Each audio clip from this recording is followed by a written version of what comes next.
नमस्कार दोस्तों, welcome back. मैं हूं मोहित, आपका एक बार फिर से स्वागत करता हूं करियर मेंटर एकेडमी के यूट्यूब चैनल पर। आप लोग इंडियन पॉलिटी सीरीज़ कर रहे हो। इंडियन पॉलिटी के अंदर मैंने पार्लियामेंट की जो शुरू किया हुआ है हमने सीरीज़, उसके अंदर फर्स्ट पार्ट, सेकंड पार्ट, उम्मीद है आप लोगों ने दोनों पार्ट देख लिए होंगे। दोनों पार्ट के अंदर मैंने इसी हिसाब से सेक्शनिंग करके बताया है कि पहले पार्ट में मैंने बताया है कि पार्लियामेंट के अंदर कंपोजिशन क्या क्या है। सेकंड पार्ट के अंदर हमने बताया है कि पार्लियामेंट के जो हाउसेस बने हुए हैं उन कंपोजिशन के अंदर फर्दर लीडर्स क्या क्या होते हैं। आज हम डिस्कस करने वाले हैं लास्ट पार्ट के अंदर कि पार्लियामेंट के अंदर वर्किंग कैसे होती है। तो वर्किंग को देखेंगे ध्यान से कि कब कब सेशन चलते हैं, किस किस हाउस के अंदर कौन कौन सा सेशन चलता है, किस हाउस की कितनी पावर्स हैं और क्या क्या ये कर सकते हैं। तो उसी चीज़ पर हम विस्तार पूर्वक चर्चा करेंगे। तो देखिए, जैसा कि हमने लास्ट सेशन के अंदर देख लिया था हमारे कि पार्लियामेंट के अंदर leaders in parliament, leader of the house, leader of the opposition और व्हिप, इस पर हमने ख़त्म किया था। आज हम डिस्कस करने वाले हैं कि सेशंस कैसे कैसे चलेंगे पार्लियामेंट के अंदर। सेशंस तो आप सभी जानते हैं कि सेशन होते हैं, इन सेशन को अलग अलग नाम से बोला जाता है। जैसे कि आप लोगों ने सुना होगा, एक होता है बजट सेशन। पहला सेशन जो सबसे मशहूर सेशन होता है वो होता है बजट सेशन। दूसरा फर्स्ट सेशन हो गया budget session, second session, third session, 3 session होते हैं एनुअली पार्लियामेंट के। इसको बोला जाता है मानसून सेशन। ये मानसून के मौसम में जो पार्लियामेंट के सेशंस चलते हैं उनको मानसून सेशन बोला जाता है, और जो सर्दी के मौसम में चलता है उसको बोला जाता है विंटर सेशन। सो अब इन चीज़ों को देखेंगे कि ये सेशंस कब कब होते हैं, क्या क्या होता है इनके अंदर। सो देखिए, एक्चुअल में क्या है कि संविधान के अंदर ये प्रोविज़न दिया गया है कि संसद के किसी भी सत्र का, जैसे इनको सत्र बोलते हैं, तो संसद के 2 सत्र के बीच की जो अवधि है वो 6 महीने से कम रहनी चाहिए, 6 महीने से ज़्यादा नहीं। यानी कि मैक्सिमम गैप कितना हो सकता है जो किसी भी संसद के सत्र के बीच में हो सकता है, वो हो सकता है 6 महीने का। 6 महीने के अंदर अंदर जो है दोबारा संसद का सत्र बुलाना आवश्यक हो जाता है। सो अब यहाँ पर ये जो सेशन होता है बजट सेशन, ये होता है, अगर इसकी हम बात करें तो ये चलता है फरवरी से लेकर के, फरवरी में स्टार्ट होता है, जो आपका बजट आता है 1 फरवरी को आता है। सो फरवरी से लेकर के मई तक जो सेशन चलता है उसको बोला जाता है बजट सेशन। फिर आगे मॉनसून सेशन। मॉनसून सेशन जो शुरू होता है ये होता है जुलाई महीने से शुरू, जब मॉनसून आता है हिंदुस्तान के अंदर पूरे पीक पर होता है मॉनसून। सो जुलाई महीने से ये शुरू होता है और सितंबर में ये खत्म हो जाता है। सो जुलाई से सितंबर तक जो सेशन चलता है उसको बोला जाता है मॉनसून सेशन। और विंटर सेशन की अगर हम बात करें तो नवंबर से लेकर के दिसंबर तक ये सबसे छोटा सेशन होता है, ये होता है विंटर सेशन। सो किसी भी साल की जो शुरुआत होती है वो होती है बजट सेशन के साथ, और जो एंडिंग होती है वो होती है विंटर सेशन के साथ, और इनको बोला जाता है संसद का सत्र। ये क्वेश्चन यहाँ से बहुत बार पूछा जाता है कि संसद के 2 सत्र के बीच की जो अवधि है वो ज़्यादा से ज़्यादा कितनी हो सकती है, तो 6 महीने हो सकती है। 6 महीने के अंतराल के अंदर अंदर एक सत्र बुलाना जरूरी हो जाता है, मीटिंग जरूरी हो जाती है। तो 2 मीटिंग्स के बीच में संसद की ज़्यादा से ज़्यादा 6 महीने की जो हो सकती है अवधि हो सकती है। सो ये हुए संसद के सत्र, सेशंस। अब हम देखेंगे कि किसी सेशन के अंदर किस तरह से बिजनेस होता है। जैसे बजट सेशन हुआ तो बजट सेशन के अंदर क्या होता है कि डेली प्रोसीडिंग्स होगी, जैसे ऑफिस की कार्यवाही चलती है ऐसे ही यहाँ पर कार्यवाही शुरू होगी। सुबह 11 बजे से 1 बजे तक चलती है कार्यवाही, फिर लंच टाइम होता है, फिर 2 बजे से शाम के 6 बजे तक। सो यही टाइमिंग रहती है। वैसे टाइमिंग तो कभी पूछता नहीं है, लेकिन अगर आपसे कभी पूछने लग भी जाए तो सुबह के टाइम 11 बजे से लेकर के और 1 PM तक ये चलता है। फिर उसके बाद लंच टाइम, और लंच टाइम के बाद फिर 2 बजे से लेकर के और शाम के 6 बजे तक। तो ये होते हैं संसद के सत्र की टाइमिंग। सो अब यहाँ पर बिजनेस जो चलता है वो किस तरह से चलता है उस चीज़ को देखेंगे। अभी हम डिस्कस करेंगे कि बिजनेस किस तरह से चलता है। सो बिजनेस के अंदर देखिए क्या होता है कि मोशन लाए जाते हैं, मोशन होते हैं। मोशन जो होते हैं उसका मतलब होता है कि कोई भी कार्य प्रणाली होती है, सरकारी काम, जैसे आप लोग कल को सरकारी नौकरी लग जाओगे तो आप लोगों को पता चलेगा कि कोई भी सरकारी काम जो है वो मौखिक तौर पर नहीं होते हैं, ये सब होते हैं लिखित तौर पर। इनका हर एक का एक लिखित प्रूफ होता है। जो भी काम चलता है आप सभी जानते हैं कि सरकारी काम में ये लोगों का एक मानना है कि सरकारी काम काफ़ी स्लो होते हैं। स्लो क्यों होते हैं? क्योंकि पेपर वर्क ज़्यादा होता है। सो पेपर वर्क पर चलता है हर एक काम लीगल प्रूफ के साथ। सो वो लीगल प्रूफ के साथ ही यहाँ पर भी काम चलता है पार्लियामेंट के अंदर। तो देखिए, सबसे पहला जो वर्ड आता है, कॉमन वर्ड, उसका नाम आता है एडजर्नमेंट। एडजर्नमेंट का मतलब होता है स्थगन। किसी भी कार्यवाही को रोकना, स्थगित करना, स्थगन, एडजर्नमेंट। अब एडजर्नमेंट क्या होता है? एडजर्नमेंट जैसे कोई भी मीटिंग्स चल रही हैं पार्लियामेंट की, सो वही 11 से 1, 2 से 6 ऐसे चलती रहती हैं। फिर उसके बाद क्या होता है कि जो लोकसभा के अंदर अगर हम बात करें तो लोकसभा के अंदर क्या होता है, जो स्पीकर साहब होते हैं, स्पीकर ही होते हैं जो ओवरऑल हेड होते हैं लोकसभा में। सो स्पीकर क्या करते हैं? स्पीकर एक मोशन करते हैं, स्पीकर इस चीज की घोषणा करते हैं कि एडजर्नमेंट। एडजर्नमेंट का मतलब ये हुआ कि हाउस की जो कार्यवाही है उसको सस्पेंड कर दिया गया है। सस्पेंड करने का मतलब यानी कि रोक दिया गया है, तो उसके लिए जो वर्ड यूज किया जाता है वो होता है एडजर्नमेंट। अब एडजर्नमेंट जब भी होगा तो एडजर्नमेंट के अंदर ना टाइम लिखा होगा कि इतने घंटे के लिए या इतने दिनों के लिए, मान लीजिए 2 घंटे के लिए, 4 घंटे के लिए या 1 दिन के लिए या 2 दिन के लिए सदन की कार्यवाही स्थगित की गई।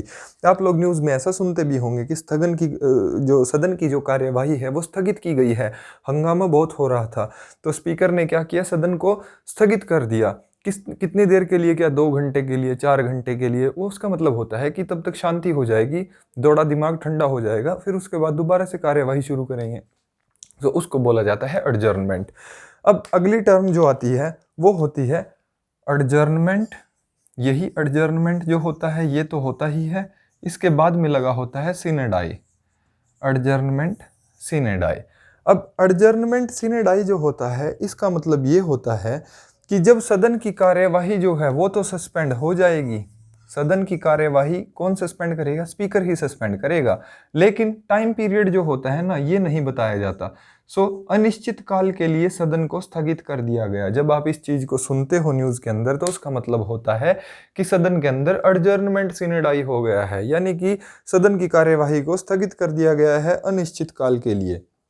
ठीक है, तो इसको बोला जाता है एडजर्नमेंट सिने डाई। अब एडजर्नमेंट सिने डाई ऐसा नहीं होता कि ये सिर्फ हंगामा मचाते हैं जब तभी किया जाता है, ऐसा नहीं होता। एडजर्नमेंट सिने डाई का मतलब है जैसे बजट सेशन चल रहा है तो स्पीकर को क्या पावर है? स्पीकर को यही पावर है कि अब उनको पता है कि आपको जो है सदन की कार्यवाही स्थगित करनी है, मई के अंदर सत्र खत्म हो रहा है, तो खत्म कैसे करेगा स्पीकर?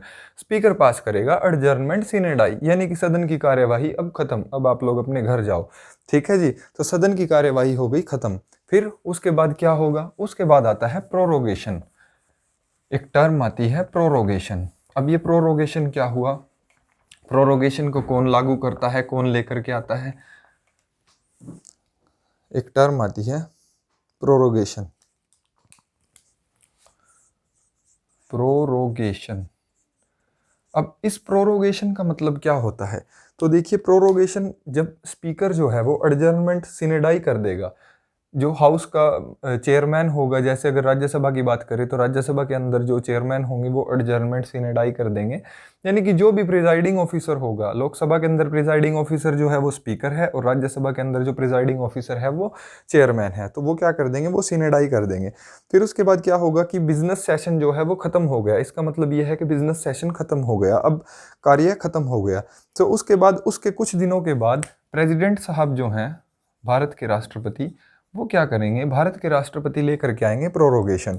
वो एक नोटिफिकेशन जारी करेंगे और इस नोटिफिकेशन के जरिए वो हाउस की जो कार्यवाही होती है उसको प्रोरोग करेंगे। प्रोरोग का मतलब होता है खत्म करना, कि बिजनेस बंद हुआ अब, सो यहाँ पर इसको बंद कर देंगे कि अब जो है हाउस जो है वो खत्म हो गया, मतलब कार्यवाही जो है वो खत्म हो गई है, सत्र आपका खत्म हो गया। तो सत्र जो खत्म होता है वो होता है प्रोरोगेशन से। और जो एडजर्नमेंट होता है, एडजर्नमेंट का मतलब होता है स्थगित करना। एडजर्नमेंट कौन करेगा? एडजर्नमेंट करेंगे प्रिजाइडिंग ऑफिसर, और जो प्रोरोग करेगा वो करेंगे प्रेसिडेंट। प्रोरोग जब हो गया तो इसका मतलब है कि अब ये सत्र ही समाप्त हो गया है। कई बार ऐसा होता है कि सत्र को पहले भी समाप्त कर दिया जाता है। सो ये जो होगा ये होगा प्रेसिडेंट की नोटिफिकेशन से। इस चीज़ के लिए प्रेसिडेंट साहब नोटिफिकेशन जारी करते हैं। अब नेक्स्ट जो टर्म आती है उसका नाम है डिसोल्यूशन। डिसोल्यूशन। डिसोल्यूशन का मतलब होता है घोल देना या खत्म कर देना किसी भी चीज को। डिसोल्यूशन। अब ये जो डिसोल्यूशन टर्म है, अगर मैं इसकी बात करूं तो ये सिर्फ और सिर्फ लोकसभा के लिए वैलिड है। राज्यसभा तो कभी भी भंग नहीं हो सकती, राज्यसभा जो है वो परमानेंट सदन है। सो लोकसभा जो है वही भंग हो सकती है, वही डिसॉल्व हो सकती है। सो इसीलिए ये जो टर्म है डिसोल्यूशन, ये सिर्फ लोकसभा के अंदर लागू होती है, क्योंकि राज्यसभा के तो जो मेंबर्स होते हैं वो हर दूसरे साल पर रिटायर होते रहते हैं। ठीक है, सो इसीलिए राज्यसभा के लिए डिसोल्यूशन जो टर्म है ये नहीं होती, क्योंकि राज्यसभा एक परमानेंट हाउस है, तो राज्यसभा के लिए ये चीज़ लागू नहीं होती। अब डिसोल्यूशन होता कैसे है? डिसोल्यूशन होता ऐसे है कि जैसे 5 साल सरकार के कंप्लीट हो गए, अब 5 साल सरकार के कंप्लीट होते ही क्या होगा, ऑटोमेटिकली लोकसभा डिसॉल्व हो जाएगी। लोकसभा जैसे ही डिसॉल्व हो जाएगी तो प्रेसिडेंट साहब करेंगे इस चीज़ को डिसॉल्व। अगर किसी भी चीज़ को करेंगे तो वो कौन करेंगे? वो करेंगे प्रेसिडेंट साहब। सो प्रेसिडेंट साहब इस चीज़ के लिए नोटिफिकेशन जारी करते हैं और वो क्या करेंगे? सदन को भंग कर देंगे। इसको बोलते हैं सदन को भंग करना। तो भंग अगर हुई तो मतलब सरकार गई, अगर सरकार गई तो नए लोकसभा चुनी जाएगी, नए लोकसभा के इलेक्शन होंगे और दोबारा सारा प्रोसीजर शुरू होगा। अब इस चीज़ के ना दो मतलब होते हैं, दो तरीके से हो सकती है। एक तो है सरकार के 5 साल पूरे हो गए, एक ऐसा भी होता है कि 5 साल से पहले सरकार जो है गवर्नमेंट में कौन? लीडर ऑफ द हाउस यानी कि प्राइम मिनिस्टर साहब खुद जो है वो कई बार ऐसा होता है, आपने देखा भी होगा कि पहले ही इलेक्शन करा लेती है करंट गवर्नमेंट। अगर उसको लगता है कि तुम्हारे जीतने के चांसेस हैं तो वो माहौल के हिसाब से पहले ही 5 साल पूरे होने से पहले भी इलेक्शन करा लेती है। तो 5 साल पूरे होने से पहले ही गवर्नमेंट के जो लीडर ऑफ द हाउस है यानी कि प्राइम मिनिस्टर जो है वो इस्तीफा दे देगा। इस्तीफा देने के बाद वो क्या करेंगे? दोबारा से इलेक्शन कराने के लिए, री इलेक्शन के लिए प्रेसिडेंट साहब को बोलेंगे और प्रेसिडेंट साहब क्या करेंगे? सदन को भंग कर देंगे कि ठीक है ये डिसॉल्व हो गया, जो लोकसभा है इसका कार्यकाल खत्म, अब नई लोकसभा के लिए इलेक्शंस होंगे। सो ये जो डिसॉल्व होता है ये क्या होता है, इसका मैंने आप लोगों को मतलब बताया है।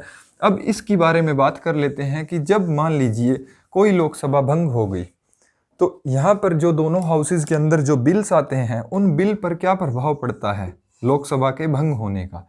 सबसे इम्पोर्टेंट क्वेश्चन है ये कि बिल्स पर क्या इफेक्ट पड़ेगा अगर लोकसभा भंग हो रही है तो देखिए क्या होगा। अब लोकसभा भंग हो रही है तो जो बिल लोकसभा के अंदर आया था, जो बिल लोकसभा के अंदर, दो सदन हैं लोकसभा राज्यसभा, कोई बिल ऐसा है कि वो लोकसभा के अंदर उत्पन्न हुआ, लोकसभा भंग तो बिल भी खत्म। लोकसभा के अंदर ही उत्पन्न हुआ, यहीं पर जैसे ही लोकसभा भंग हुई तो बिल भी उनके साथ गया। नई लोकसभा आए, उस बिल को ओरिजिनेट करे या ना करे वो सब खत्म। मान लीजिए इन्होंने बिल पास कर दिया, इनके पास ओरिजिनेट हुआ, इन्होंने उसको पास भी कर दिया और पास करने के बाद वो चला गया राज्यसभा के अंदर। अब वो यहाँ पर पड़ा है, इन्होंने उसको पास नहीं किया, अभी वो यहाँ पर पड़ा है, तो बिल इनका था। अगर ये गए तो बिल भी गया, तो बिल भी गया। इन्होंने अभी इसको पास नहीं किया तो इसीलिए बिल समाप्त। ठीक है, दो केस मैंने बताए कि कोई बिल अभी लोकसभा में पास ही नहीं हुआ, वो सिर्फ यहाँ पर पैदा हुआ है, बिल सिर्फ यहाँ पर ओरिजिनेट हुआ तो बिल खत्म। इन्होंने उसको ओरिजिनेट किया, उसको पास भी कर दिया, वो आगे राज्यसभा के अंदर चला गया, राज्यसभा ने उसको अभी पास नहीं किया, उससे पहले ही लोकसभा भंग हो गई तो बिल खत्म, बिल गया।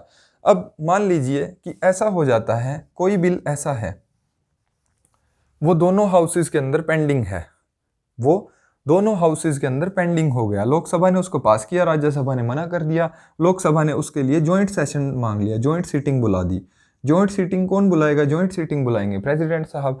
अब लोकसभा अगर किसी बिल को पास कराना चाहती है, राज्यसभा उस पर एग्री नहीं है, तो ये जॉइंट सीटिंग की मांग कर लेंगे। जॉइंट सीटिंग की अगर किसी बिल पर मांग कर ली गई तो वो खत्म नहीं होगा, सो वो बिल लैप्स नहीं होगा। अगर किसी बिल के लिए जॉइंट सीटिंग की डिमांड कर ली गई है तो वो बिल जो है वो लैप्स नहीं करेगा। नेक्स्ट कि मान लीजिए कोई बिल ऐसा है जो राज्यसभा में उत्पन्न हुआ, लोकसभा में अभी आया ही नहीं है, तो वो बिल भी खत्म नहीं होगा, क्योंकि भंग तो लोकसभा हो रही है ना, यहाँ पर तो ये कुछ भी पास कर लें तो उससे कोई फर्क नहीं पड़ने वाला। तो लोकसभा अगर भंग हो जाती है तो कोई प्रॉब्लम नहीं, जो राज्यसभा के पास है वो राज्यसभा के पास ही रहेगा। अब मान लीजिए कोई बिल ऐसा है कि दोनों इन्होंने पास कर दिया, दोनों सदनों ने उसको पास कर दिया, इसने भी पास कर दिया, इसने भी पास कर दिया, और वो जो है वो चला गया प्रेसिडेंट के पाले में, प्रेसिडेंट साहब ने अभी उसको मंजूरी नहीं दी है, तो वो बिल भी ख़त्म नहीं होगा, वो बिल भी लैप्स नहीं करेगा। ठीक है। और कौन सा बिल ऐसा होगा जो लैप्स नहीं करेगा? मान लीजिए कि ये बिल यहाँ पर आया, लोकसभा ने भी पास कर दिया था, राज्यसभा ने भी पास कर दिया था, प्रेसिडेंट के पास आया, प्रेसिडेंट ने उसको मंजूरी नहीं दी, प्रेसिडेंट ने उसको वापस क्या कर दिया, रिटर्न कर दिया कि भाई इसके अंदर चेंज करो, और इधर लोकसभा भंग हो गई, तो ये बिल भी ख़त्म नहीं होगा। तो ये बिल भी अगली लोकसभा के पास रहेगा। अगली लोकसभा चाहे तो इस बिल के अंदर वो प्रावधान चेंज करना चाहे तो कर सकती है, बिल ख़त्म करना चाहे तो बिल ख़त्म कर सकती है। सो आप लोग इनको जैसे जैसे मैंने बताया है वैसे वैसे इसको नोट कर लेना, अपने एक डायग्राम की हेल्प से बना लेना कि बिल्स जो होते हैं वो कैसे कैसे ख़त्म होते हैं अगर लोकसभा भंग हो रही है। सो उसका क्या इफ़ेक्ट पड़ता है बिलों के ऊपर, ये काफ़ी इम्पोर्टेंट हो जाता है। सो आगे हम बात करते हैं अगली टर्म की अगली टर्म जो होती है वो क्या इस्तेमाल होती है सदन की कार्यवाही में। सो अगली जो टर्म होती है, एक टर्म आती है जिसका नाम है कोरम। कोरम। सो ये जो टर्म है ये मैं पहले भी डिस्कस कर चुका हूँ कि कोरम जो होता है, कोरम क्या होता है? कोरम जो होता है वो होती है हाजिरी, अटेंडेंस। अब कोरम जो होता है, कोरम जो हुआ मतलब मिनिमम नंबर किसी भी सदन को चलाने के लिए जो चाहिए, जो विप जारी करते हैं। विप के अंदर तो चलो सारा कुछ ही रहता है कि आपको मौजूद रहना है और हम ये बिल लेकर के आ रहे हैं और आपको इसके पक्ष में वोट देना है, विपक्ष में वोट देना है, जो भी होता है। मतलब विप के अंदर तो सारा डिसिप्लिनरी एक्शन रहता है। लेकिन कोरम होता है कि कम से कम कितने सदस्य चाहिए जो सदन की कार्यवाही शुरू की जा सके। So minimum number of attendance जो चाहिए होती है, so minimum number of attendance जो चाहिए होती है वो होती है 1/10। सो 1/10 यानी कि लोकसभा के केस की अगर हम बात करें तो 55 मेंबर, और राज्यसभा की अगर हम बात करें तो 25 मेंबर कम से कम चाहिए होते हैं। इसको बोला जाता है कोरम। अब हम बात कर लेते हैं कि वोटिंग जो होती है हाउस के अंदर वो कैसे होती है, वोटिंग इन द हाउस। अब किसी भी सदन की कार्यवाही अगर चल रही हो तो उसके अंदर वोटिंग होती है। सो वोटिंग जो होती है वो प्रिजाइडिंग ऑफिसर के ऊपर निर्भर करता है कि वो किस तरह से वोटिंग कराता है। सो सीक्रेट वोटिंग भी वो करा सकता है। सीक्रेट वोटिंग मतलब कई तरह से वोटिंग होती है। जैसे वोटिंग को अगर बोला जाता है तो इस तरह से रहेगा, इस तरह से जो है, जैसे ग्रीन, रेड और येलो, ग्रीन, रेड और येलो, इस तरह से जो है वो बजर्स रहेंगे। अब मान लीजिए कोई पक्ष में वोट कर रहा है तो ये ग्रीन बल्ब अगर जला है तो पक्ष में वोट पड़ा। अगर रेड बल्ब जला है तो इसका मतलब है ये हुआ कि उसके फेवर में है, ये हुआ नॉट फेवर। और येलो का मतलब ये है कि मैं न्यूट्रल हूँ, मैं इस पर वोट ही नहीं डालना चाहता। मान लीजिए वो मौजूद है और वो वोट ही नहीं डालना चाहता, सो उसने दबाया येलो बटन। सो ऐसे होती है वोटिंग प्रोसेस। एक होती है सीक्रेट वोटिंग। सीक्रेट वोटिंग के अंदर क्या होगा वो प्रिजाइडिंग ऑफिसर के ऊपर डिपेंड करता है। यहाँ पर ये रेड, ग्रीन, येलो ऐसा कुछ नहीं जलेगा, सिर्फ और सिर्फ ऐसा होगा कि एक लाइट जलेगी, यहाँ पर वाइट कलर की लाइट जलेगी। वाइट कलर की लाइट जलने का मतलब है कि बंदे ने वोट डाल दी, पक्ष में डाली है कि विपक्ष में डाली है वो सब बाद में मैटर करता है। अब वोटिंग इन द हाउस इस तरह से होती है। अब मान लीजिए अगर टाई केस हो जाता है, मतलब बराबर बराबर अगर वोटिंग हो जाती है, तो उसी केस के अंदर जो होता है प्रिजाइडिंग ऑफिसर वोट डालता है। और प्रिजाइडिंग ऑफिसर अगर उस टाइम पर वोट डालेगा तो उस वोट को बोला जाता है कास्टिंग वोट। Casting vote. अब ये जो कास्टिंग वोट जिसके फेवर में चली जाएगी उसी फेवर में जो है बिल पास हो जाता है। सो ये होता है वोटिंग का प्रोसीजर हाउस के अंदर। ये आपको पता होना चाहिए जनरल अंडरस्टैंडिंग के लिए। यहाँ से सिर्फ कास्टिंग वोट का क्वेश्चन बनता है, बाकी ये आपकी नॉलेज के लिए है कि सीक्रेट वोटिंग भी होती है, किस तरह से वोटिंग होती है। तो हिंदुस्तान के नागरिक होने के नाते आपको पता होना ज़रूरी है कि सदन की कार्यवाही कैसे चलती है। जी तो आप लोग वैसे भी रहे हो, लेकिन थोड़ा बहुत अगर देश दुनिया के बारे में पता चल जाए तो थोड़ा सा बेहतर रहेगा। लैंग्वेज की अगर हम बात करें कि लैंग्वेज कौन सी इस्तेमाल होती है पार्लियामेंट के अंदर, तो देखिए सदन के अंदर क्या है, सदन के अंदर हिंदी, इंग्लिश दोनों इस्तेमाल होती हैं और बाकी जो मातृभाषा होती है वो भी इस्तेमाल होती है। लेकिन इंग्लिश स्टैंडर्ड लैंग्वेज है, उसके अंदर तो सब कुछ चलेगा ही चलेगा। तो यहाँ पर होता यही है कि आपने देखा होगा, जैसे मान लीजिए कोई तमिलनाडु के क्षेत्र से आता है कोई एमपी और वो अपनी बात रख रहा है और वो तमिल बोल रहा है, तो इसका मतलब ये नहीं है दूसरों को तो कुछ समझ नहीं आएगा। लेकिन आपने देखा होगा वहाँ पर ना वो ऐसे माइक, हेडफोन वगैरह लगा के बैठे रहते हैं, माइक और हेडफोन। सो वो क्या होता है, इंटरप्रेटिंग चलती रहती है उसकी। इंटरप्रेटिंग मतलब इंग्लिश या हिंदी जो भी उसने लैंग्वेज चूज़ की होगी, तो उस भाषा में उसका अनुवाद साथ साथ चलता रहता है। अब इस अनुवाद को करने वाले होते हैं सेक्रेटरियल स्टाफ। सेक्रेटरियल स्टाफ की इसलिए ज़रूरत होती है, काफ़ी सारे मसलों में ज़रूरत पड़ती है सेक्रेटरियल स्टाफ की। जूनियर ट्रांसलेटर, ये वो, इस तरह की वैकेंसीज़ निकलती रहती हैं। अगर आप भी उस तरह के व्यक्ति हो, आपके पास लैंग्वेज वगैरह के कोर्सेज हैं, तो आप इस नोटिफिकेशंस का ध्यान रख सकते हो। आपके लिए ये अच्छी बात है। अब बात करते हैं अधिकारों की। राइट्स ऑफ मिनिस्टर्स, जो मंत्री लोग होते हैं उनके क्या क्या अधिकार होते हैं, और साथ ही साथ कर लेते हैं attorney general of India. Attorney general of India, attorney general of India यानी कि भारत का सबसे बड़ा लॉ ऑफिसर। अटॉर्नी जनरल सबसे बड़ा लॉ ऑफिसर होता है, यानी कि भारत सरकार का वकील, अटॉर्नी जनरल ऑफ इंडिया। सो इनके पास क्या क्या अधिकार होते हैं, तो देखिए, जो अटॉर्नी जनरल ऑफ इंडिया होता है और जो मंत्री होता है, ये इनके पास क्या क्या पावर्स होती हैं। इनकी पावर्स ये होती हैं कि ये रहा लोकसभा, ये रहा राज्यसभा। लोकसभा के अंदर अटॉर्नी जनरल ऑफ इंडिया और मिनिस्टर ये भी बैठ सकता है, ये भी बैठ सकता है। दोनों सदनों की कार्यवाही में भाग ले सकता है। भाग कब ले सकता है, मान लीजिए कोई मैटर डिस्कस हो रहा है और इस मिनिस्टर को, मान लीजिए ये रेल मंत्री है और कोई मैटर डिस्कस हो रहा है और ये राज्यसभा से संबंध रखते हैं, लेकिन सवाल लोकसभा के अंदर पूछा जा रहा है, तो मंत्री यहाँ पर आएगा और खुद जवाब देगा। सो ये दोनों सदनों की कार्यवाही के अंदर प्रेजेंट रह सकते हैं, लेकिन वोट सिर्फ और सिर्फ उसी सदन के अंदर करेगा जिसका ये मेंबर है। वोट वहीं करेगा जहाँ का ये मेंबर होगा। मान लीजिए अगर ये राज्यसभा का मेंबर है तो राज्यसभा में वोट देगा, अगर लोकसभा का मेंबर है तो लोकसभा के अंदर वोट देगा। अटॉर्नी जनरल ऑफ इंडिया जो है वो सिर्फ और सिर्फ प्रोसीडिंग में प्रेजेंट रहेगा, ये सिर्फ और सिर्फ प्रेजेंट रहेगा, बट वोट नहीं कर पाएगा। इसको वोटिंग का अधिकार नहीं है। वोटिंग का अधिकार क्यों नहीं है, क्योंकि ये पार्लियामेंट का सदस्य ही नहीं है। अगर पार्लियामेंट का सदस्य ही नहीं है तो ये वोट भी नहीं कर सकता। सो इसीलिए वोटिंग करने का अधिकार भी अटॉर्नी जनरल ऑफ इंडिया को नहीं होता, लेकिन ये प्रोसीडिंग्स के अंदर मौजूद जरूर रहेगा। ठीक है, सो ये है इनके पास जो पावर्स होती हैं। ये कई बार पूछ लिया जाता है कि इनमें से कौन है ऐसा जो मौजूद रह सकता है संसद के सत्र के अंदर। सो ये जो होते हैं वो संसद के सत्र के अंदर मौजूद रह सकते हैं, लेकिन वोट नहीं कर सकते। संसद के सत्र के अंदर मौजूद रहने के भी इनके अपने पर्पज़ होते हैं, क्योंकि संसद के अंदर ही जो गवर्नमेंट की पॉलिसीज़ होती हैं वो ओरिजिनेट होती हैं। तो इनको कैसे पता चलेगा कि क्या कुछ चल रहा है, क्या गवर्नमेंट पॉलिसी लेकर के आने वाली है। आखिरकार इसको उस चीज़ को डिफेंड करना है। अगर गवर्नमेंट का कोई ऐसा प्रोविज़न है कि जिसको कोर्ट के अंदर चैलेंज किया जा सकता है, सो इसको चैलेंज करने के लिए इनको पता होना ज़रूरी है कि क्या हो रहा है क्या नहीं। फिर एक होता है लेम डक सेशन। मैंने तो वैसे इसके ऊपर आज तक क्वेश्चन देखा नहीं कि लेम डक सेशन के ऊपर क्वेश्चन पूछा गया हो, लेकिन लेम डक सेशन आप लोगों की नॉलेज के लिए बता देते हैं कि क्या होता है। जैसे मान लीजिए एक लोकसभा है वो भंग हो गई। अभी जो लोकसभा भंग हुई तो ऐसा तो नहीं है कि जो पहले एमपी था सिलेक्टेड उसने दोबारा इलेक्शन लड़ा और वो दोबारा भी एमपी बन जाए। तो जो आखिरी लोकसभा होती है जो भंग हुई है, नई लोकसभा जैसे ही चुन करके आएगी तो जो पुराने वाले मेंबर्स हैं उनकी एक ना सेशन बुलाया जाता है उनका।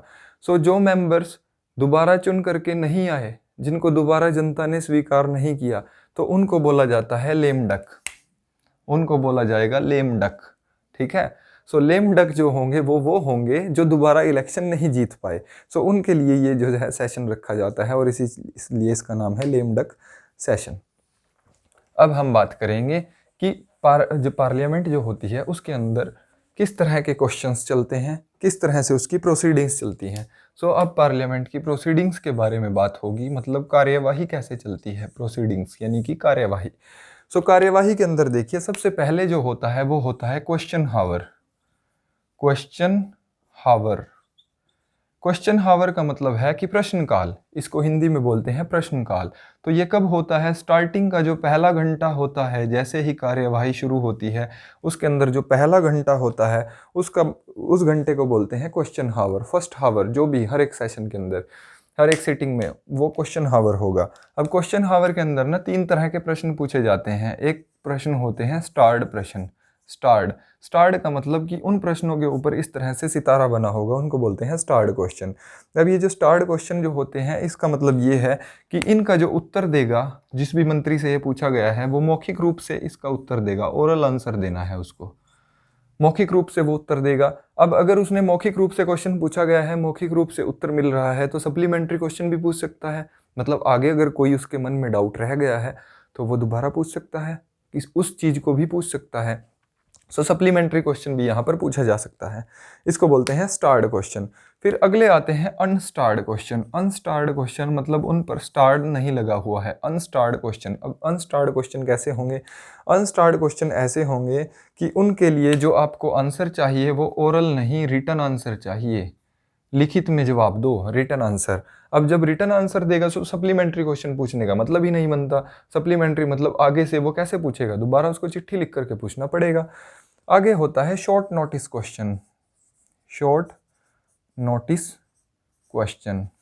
अब शॉर्ट नोटिस क्वेश्चन का मतलब ये हुआ कि आप कोई सवाल पूछ रहे हो और उसके लिए आपने क्या किया है, 10 दिन पहले नोटिस दिया है। 10 दिन पहले जो होगा वो क्या दिया जाएगा, नोटिस दिया जाएगा। 10 दिन पहले आपने नोटिस दिया है, लेकिन इसका जो उत्तर दिया जाएगा वो दिया जाएगा, आंसर जो होगा इसका वो होगा ओरल। यानी कि मौखिक रूप से मंत्री जो होगा वो क्या करेगा, मौखिक रूप से बस इसका उत्तर दे देगा आकर के, लेकिन क्वेश्चन जो है वो नोटिस दे करके पूछा जाएगा। सो ये होते हैं क्वेश्चन हावर, और जिस तरह के क्वेश्चन पूछे जा सकते हैं ये मैंने आपको क्वेश्चंस के बारे में बताया है। अब आगे बात करते हैं जीरो हावर। जीरो हावर क्या होता है? अब जीरो हावर जो है इसके बारे में अगर हम बात करें तो जीरो हावर का कहीं भी पार्लियामेंट्री प्रोसीडिंग्स में प्रोसीजर जो होते हैं, जैसे ये प्रोसीडिंग्स जो चलती हैं सदन की कार्यवाही, इसके अंदर कहीं भी जिक्र नहीं है इसका। ये हिंदुस्तान की पैदाइश है पूरी दुनिया को, जीरो हावर। सो ये भी आपको पता होना चाहिए कि जीरो हावर जो होता है ये जो है ये कहीं भी प्रोसीजर्स के अंदर नहीं है, ये हिंदुस्तान ने ही पूरी दुनिया को दिया। 1962 के अंदर इस जीरो हावर को इजाद किया गया था और तब से ये चल रहा है। तो जीरो हावर होता क्या है? देखिए जीरो हावर के अंदर क्या होता है, जैसे ही क्वेश्चन हावर ख़त्म हुआ, क्वेश्चन हावर के ख़त्म होने के बाद और सदन के अंदर एक एजेंडा डिसाइड होता है कि इस मुद्दे पर आज हम बात करने वाले हैं। तो क्वेश्चन हावर्स के और एजेंडा डिसाइड होने के बीच का जो समय होता है इसको बोलते हैं जीरो हावर। इसको बोलते हैं जीरो हावर यहाँ पर, ठीक है। सो यहाँ पर क्या होता है कि जो आप पब्लिक इंपॉर्टेंस के कोई मैटर, कोई मुद्दा आप रखना चाहते हो तो वो मुद्दा आप उठा सकते हो जीरो हावर के अंदर। सो जीरो हावर होता कब कब है, कब ये इजाद हुआ, क्या इसका मतलब है, उम्मीद है आप लोगों को पता चल गया होगा। अब हम बात करते हैं मोशंस की, कि मोशन जैसे कार्यवाही मैंने बताया कि जो भी कार्यवाही होती है वो विद प्रूफ होती है। सो मोशंस जो होते हैं वो अलग अलग मोशंस रन किए जाते हैं। अब मोशन कौन कौन से होते हैं? देखिए सबसे पहला मोशन आता है सबस्टेंटिव मोशन। Substantive motion. अब सबस्टेंटिव मोशन क्या होता है? देखिए सबस्टेंटिव मोशन की अगर मैं बात करूं कि ये जो है ये बड़ा इम्पोर्टेंट प्रपोजल अगर आपको कोई ले करके आना है, मान लीजिए आप कोई इम्पोर्टेंट मसला ले करके आ रहे हो, इम्पोर्टेंट प्रपोजल है। इम्पोर्टेंट प्रपोजल कैसा प्रपोजल? भाई आपको प्रेसिडेंट को इम्पीच करना है, प्रेसिडेंट की इम्पीचमेंट, यानी कि जो प्रेसिडेंट हैं भारत के, राष्ट्रपति हैं, उनके ऊपर आपको महाभियोग लगाना है। या फिर आपको चीफ इलेक्शन कमिश्नर जो है, चीफ इलेक्शन कमिश्नर, उसके ऊपर महाभियोग लगाना है, उसको हटाना है। मेंबर ऑफ यूपीएससी को हटाना है, या किसी चीफ जस्टिस ऑफ इंडिया के ऊपर आपको महाभियोग चलाना है। सो उन सब प्रपोजल्स को लेकर के आ जाता है सबस्टेंटिव मोशन के द्वारा, उनको बोला जाता है सबस्टेंटिव मोशन। एक होते हैं सब्स्टिट्यूट मोशन। सब्स्टिट्यूट, अब जैसे नाम से ही पता चल रहा है कि ये होते हैं सब्स्टिट्यूट के लिए, कि आपके पास उस चीज़ की जगह कोई एक अल्टरनेटिव चीज़ है, कि ये जो मुद्दा है इसकी जगह आपके पास है कि आप इस अल्टरनेट, आपके पास कोई अल्टरनेट है, आप उस अल्टरनेट को प्रपोज करते हो कि आप उसकी जगह इसको इस्तेमाल कीजिए, उसको बोला जाता है सब्स्टिट्यूट मोशन। अब नेक्स्ट आ जाता है आपके पास subsidiary motion, last motion subsidiary. अब सब्सिडरी मोशन जो होता है, देखिए ये जो मोशन होता है ना, इसका खुद का कोई वजूद नहीं होता। इस मोशन को चलाने के लिए साथ में कोई ना कोई और मोशन चाहिए जिसके साथ ये लगाया जा सकता है उसको बोला जाता है सब्सिडरी मोशन। अब सब्सिडरी मोशन जो होते हैं वो अलग अलग तरह के होते हैं। मतलब जैसे मान लीजिए सुपरसीडिंग मोशन ले आए। सुपरसीडिंग मोशन जो होता है वो सब्सिडरी मोशन का एक पार्ट होता है। सुपरसीडिंग मोशन, सुपरसीडिंग का मतलब ये होता है कि कोई मुद्दा चल रहा है और आपने मोशन पास किया कि इस मुद्दे को तो छोड़ो और इससे अगले पर डिस्कस करते हैं, ये शायद उतना इंपॉर्टेंट नहीं है। या आप अमेंडमेंट मोशन ले आए। अमेंडमेंट मोशन मतलब ये नहीं कि संविधान अमेंडमेंट का मोशन। अमेंडमेंट का मतलब ये हुआ कि आप किसी चीज़ के अंदर कोई बदलाव करना चाहते हो। कोई मान लीजिए कृषि कानून आया है, कृषि कानून के अंदर आपको कोई चीज़ अच्छी नहीं लगी तो आपने उस पर अपना, एक तो होता है कि आपने सब्स्टिट्यूट दे दिया उसका कि इसकी जगह पर ये रख लो। एक होता है अमेंडमेंट। अमेंडमेंट का मतलब ये हुआ कि इसके अंदर इस तरीके से आप बदलाव कर लो, उसको बिल्कुल साइड नहीं किया लेकिन उस मुद्दे के अंदर बदलाव कर दिया। तो ये जो इस तरह के मोशन होते हैं ये खुद में कुछ नहीं होते, इनको एक मोशन चाहिए जो चल रहा है प्रोसीडिंग। मान लीजिए कृषि कानून चल रहा है, कृषि कानून के अंदर ही आपको कुछ चेंजेस कराने हैं तो आपने नोट कराया कि जी इसके अंदर ये कर दो। इनका मतलब खुद का कोई वजूद नहीं है सब्सिडरी मोशन का, ये किसी चलती हुई चीज़ पर ही जो है एप्लीकेबल होते हैं। सो ये तीन तरह के हमारे पास जो होते हैं ये होते हैं मोशंस। अब इन मोशंस को हम डिफरेंट जो इनसे अलग मोशंस हैं उनको डिस्कस करेंगे। ये मैंने मोशन जो डिस्कस किए ये ऐसे हैं जो जिनके ऊपर किसी प्रकार का कोई डिस्कशन नहीं है, ये जनरल पब्लिक इम्पोर्टेंस के हैं। और जो पब्लिक इम्पोर्टेंस वाले जो मैटर हैं, अदर मैटर्स जिनके ऊपर डिस्कशन किया जाता है या अलग अलग एप्लीकेबल किए जाते हैं, उनको अभी हम देखेंगे कि वो कौन कौन से मोशन होते हैं। ये तीन प्रकार के मोशन उम्मीद है आप लोगों को समझ आ गए होंगे कि इनको क्या बोला जाता है। अब इनसे अलग जो मोशन होते हैं उन मोशन को देखते हैं। तो सबसे पहला मोशन होता है इस कैटेगरी के अंदर, वो होता है क्लोजर मोशन। क्लोजर मोशन का मतलब होता है कि किसी भी चीज़ को बंद करना। अब क्लोजर मोशन जो होता है वो एप्लीकेबल होता है कि ये कोई भी मेंबर, इसको सदन का कोई भी मेंबर जो होगा, सदन का कोई भी मेंबर यानी कि कोई भी एमपी इस मोशन को मूव कर सकता है।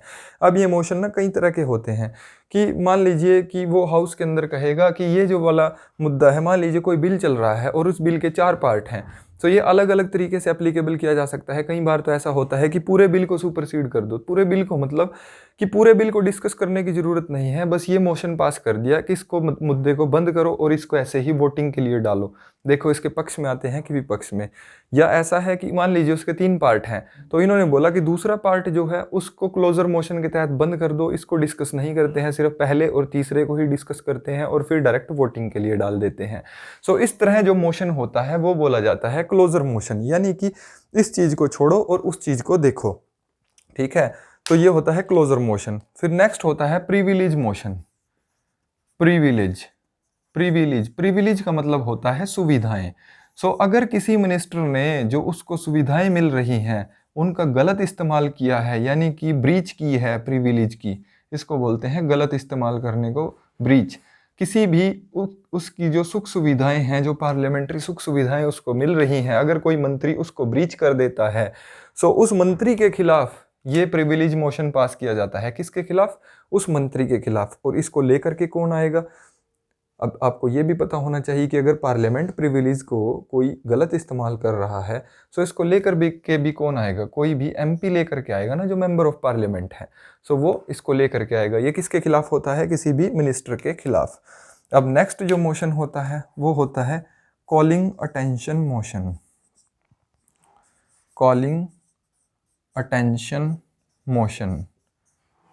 अब कॉलिंग अटेंशन मोशन क्या होता है? कॉलिंग अटेंशन मोशन का मतलब ये हुआ कि ये कोई भी एमपी लेकर के आएगा इसको भी सदन के अंदर, जो क्या करेगा, कोई भी ऐसा मैटर है जो अर्जेंट इंपॉर्टेंस का है, ऐसा कोई पब्लिक मैटर है जो अर्जेंट इंपॉर्टेंस का है, बहुत ज़्यादा ज़रूरी मैटर है पब्लिक इंपॉर्टेंस का, पब्लिक के लिए, तो उसको उसके ऊपर ध्यान खींचने के लिए लिया जाता है कॉलिंग अटेंशन मोशन, यानी कि ध्यान खींचना। ठीक है, और ये जो है ये भी हिंदुस्तान का ही इजाद किया हुआ है और ये शुरू हुआ था 1954 से। 1954 से कॉलिंग अटेंशन मोशन की जो है वो शुरुआत हुई थी। तो कॉलिंग अटेंशन मोशन मैं दोबारा फिर बता रहा हूँ, ये कई बार पूछा भी जा चुका है कि अगर किसी भी मंत्री की ये किसके लिए लिया जाता है, ये भी बात ध्यान रखिए। कॉलिंग अटेंशन मोशन लिया जाएगा अगर किसी भी मंत्री का, मान लीजिए पर्यावरण मंत्री है और पर्यावरण से संबंधित कोई बहुत अर्जेंट इंपॉर्टेंट मुद्दा है कि हवा खराब हो रही है, पानी खराब हो रहा है, कुछ भी हो रहा है, तो एमपी क्या करेगा, ये जो मुद्दे हैं वो कैसे हैं, अर्जेंट इंपॉर्टेंस के हैं जो पब्लिक के लिए, तो वो आपके मुद्दों को वहां पर उठाएगा और वो क्या करेगा, पर्यावरण और जलवायु मंत्री जो होगा उसका ध्यान खींचने के लिए उसको बोलेगा कॉलिंग अटेंशन मोशन मैं पास कर रहा हूँ, मैं इसको लेकर के आ रहा हूँ, उसके तहत आप इस मुद्दे पर फोकस कीजिए। ठीक है, तो ये होता है मंत्री के लिए, क्योंकि कॉलिंग अटेंशन जो पब्लिक इंपॉर्टेंस में है वो दो तरह की होती है। एक और मोशन हम अभी देखेंगे, तो आप कंफ्यूज ना हो, तो उस चीज़ से बचने के लिए मैंने आपको ये चीज़ बताई है कि कॉलिंग अटेंशन मोशन ये किसी भी मंत्री का ध्यान खींचने के लिए लाया जाता है, कि आप उस मंत्री का ध्यान खींचना चाहते हो कि मैं चाहता हूँ आप इस मुद्दे पर थोड़ा गौर फरमाएं। अब नेक्स्ट जो मोशन होता है, ये मोशन होता है एडजर्नमेंट मोशन। Adjournment motion. अब एडजर्नमेंट मोशन क्या होता है, देखिए एडजर्नमेंट मोशन जो होता है ये भी अर्जेंट इम्पोर्टेंस का जो मैटर है, अर्जेंट पब्लिक इम्पोर्टेंस का कोई मैटर है, उस पर किसका ध्यान दिलाने के लिए, हाउस का। फर्क देखिए, यहाँ पर मिनिस्टर है, यहाँ पर हाउस है। अब हाउस का ध्यान दिलाने के लिए, खींचने के लिए ये मोशन जो है वो लाया जाता है। और इस मोशन को लाने के लिए देखिए, ये जो मोशन है एडजर्नमेंट मोशन, ये अगर लाया जाता है तो आप पूरे सदन का ध्यान खींचना चाहते हो। तो सदन का ध्यान अगर आप खींचना चाहते हो, मतलब आप जो गवर्नमेंट है उसको सेंश्योर कर रहे हो। सेंश्योर का मतलब कि सरकार की निंदा की जा रही है इस मोशन के द्वारा, तो ये सरकार के खिलाफ आता है एडजर्नमेंट मोशन, और ये आता है पब्लिक के साथ।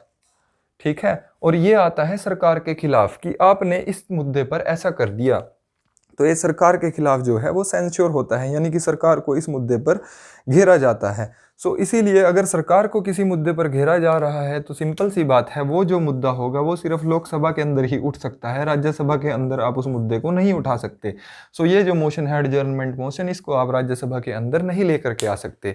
और इस मोशन को जो लाने के लिए जो शर्त है, कंडीशन, वो ये है कि कम से कम 50 मेंबर्स ऐसे होने चाहिए जो इस मुद्दे पर लिखित में दें, तभी ये मोशन लाया जा सकता है, नहीं तो इस मोशन को नहीं लाया जा सकता। सो इन दो के अंदर आप कंफ्यूज मत होना। ये अगर पॉजिटिव नेचर का है तो ये नेगेटिव नेचर का है। पॉजिटिव इसलिए है क्योंकि ये कोई भलाई का काम करवाने जा रहा है, और ये कोई काम सरकार ने बिगाड़ दिया है, उस पर सरकार की निंदा की जा रही है। सो यहाँ से जनता को कुछ नहीं मिलने वाला, यहाँ से कुछ मिल सकता है। ठीक है, सो ये होते हैं दो अलग अलग एडजर्नमेंट और कॉलिंग अटेंशन मोशन। उम्मीद है आप लोगों को क्लियर हो गया होगा कि क्या इनके बीच का डिफरेंस है। अब हम आगे डिस्कस करते हैं कि अगले कौन से मोशन होते हैं हमारे। ये मोशन से अगर पार्लियामेंट के चैप्टर से क्वेश्चन पूछा जाता है तो मोशन भी कई बार पूछ लिए जाते हैं, और ये काफ़ी इंपॉर्टेंट भी है क्योंकि सदन की कार्यवाही के बारे में आपको पता होना चाहिए। एग्जामिनर तो आपसे यही उम्मीद करके चलता है। अब नेक्स्ट आता है नो कॉन्फिडेंस मोशन। अब देखिए यहाँ पर ना दो मोशन आते हैं, एक होता है नो कॉन्फिडेंस मोशन, एक होता है सेंश्योर मोशन। सो दोनों को साथ साथ डिफरेंस के तहत डिस्कस कर लेते हैं। नो कॉन्फिडेंस मोशन अगर सदन के अंदर पास हो गया, अगर ये मोशन पास हुआ तो गवर्नमेंट जो है, गवर्नमेंट को रिजाइन करना पड़ेगा। गवर्नमेंट को रिजाइन करना पड़ेगा। क्यों रिजाइन करना पड़ेगा? क्योंकि आपके पास बहुमत ही नहीं है, आपका कॉन्फिडेंस ही नहीं है सदन के अंदर, तो आप रिजाइन करोगे। और सेंश्योर मोशन अगर है, अगर ये पास हो जाता है, तो यहाँ पर ये जो मोशन पास होगा तो यहाँ पर कोई रेजिग्नेशन नहीं करना है, कोई रिजाइन नहीं करना है। ये जो मोशन होगा ये आएगा पूरी सरकार के खिलाफ, और ये जो मोशन होगा ये आएगा किसी मंत्री के खिलाफ। ठीक है, तो सेंश्योर मोशन और नो कॉन्फिडेंस मोशन, इसके बारे में आपको ये चीज़ जानना बहुत ज़रूरी है। ठीक है, नो कॉन्फिडेंस मोशन जब भी आएगा तो कम से कम 50 मेंबर्स के सपोर्ट से आएगा। 50 मेंबर तो कम से कम लिखित में उस चीज़ को देंगे कि मैं नो कॉन्फिडेंस मोशन सरकार के खिलाफ पास करने जा रहा हूँ। और इस चीज़ के लिए, क्योंकि यहाँ पर आपको पता होगा, अगर थोड़ा बहुत याद हो, कि संविधान के अनुच्छेद 75 के तहत क्या प्रोविज़न है कि जो मेंबर्स होते हैं उनकी क्या होती है, कलेक्टिव रिस्पॉन्सिबिलिटी होती है, कलेक्टिव रिस्पॉन्सिबिलिटी। अब ये कलेक्टिव रिस्पॉन्सिबिलिटी जो होती है वो किसके लिए होती है? वो होती है पार्लियामेंट के लिए, सदन के लिए। अगर आपका सदन में ही कलेक्टिव रिस्पॉन्सिबल आप नहीं हो, आपके पास कॉन्फिडेंस ही नहीं है, तो फिर आप सरकार बनाने के हकदार नहीं हो, आपको रिज़ाइन करना पड़ेगा। सो इसीलिए सेंश्योर मोशन और ये जो है नो कॉन्फिडेंस मोशन, इसके बारे में आपको पता होना चाहिए। ये आएगा सिर्फ और सिर्फ एक मंत्री के खिलाफ, किसी एक पर्टिकुलर मुद्दे पर उसकी निंदा की जा रही है। अगर ये प्रस्ताव पास हो जाता है तो रिज़ाइन करने की कोई ज़रूरत नहीं है। लेकिन अगर ये नो कॉन्फिडेंस पास हो गया तो इसका मतलब आप सत्ता में नहीं हो, आपको जाना पड़ेगा सत्ता से।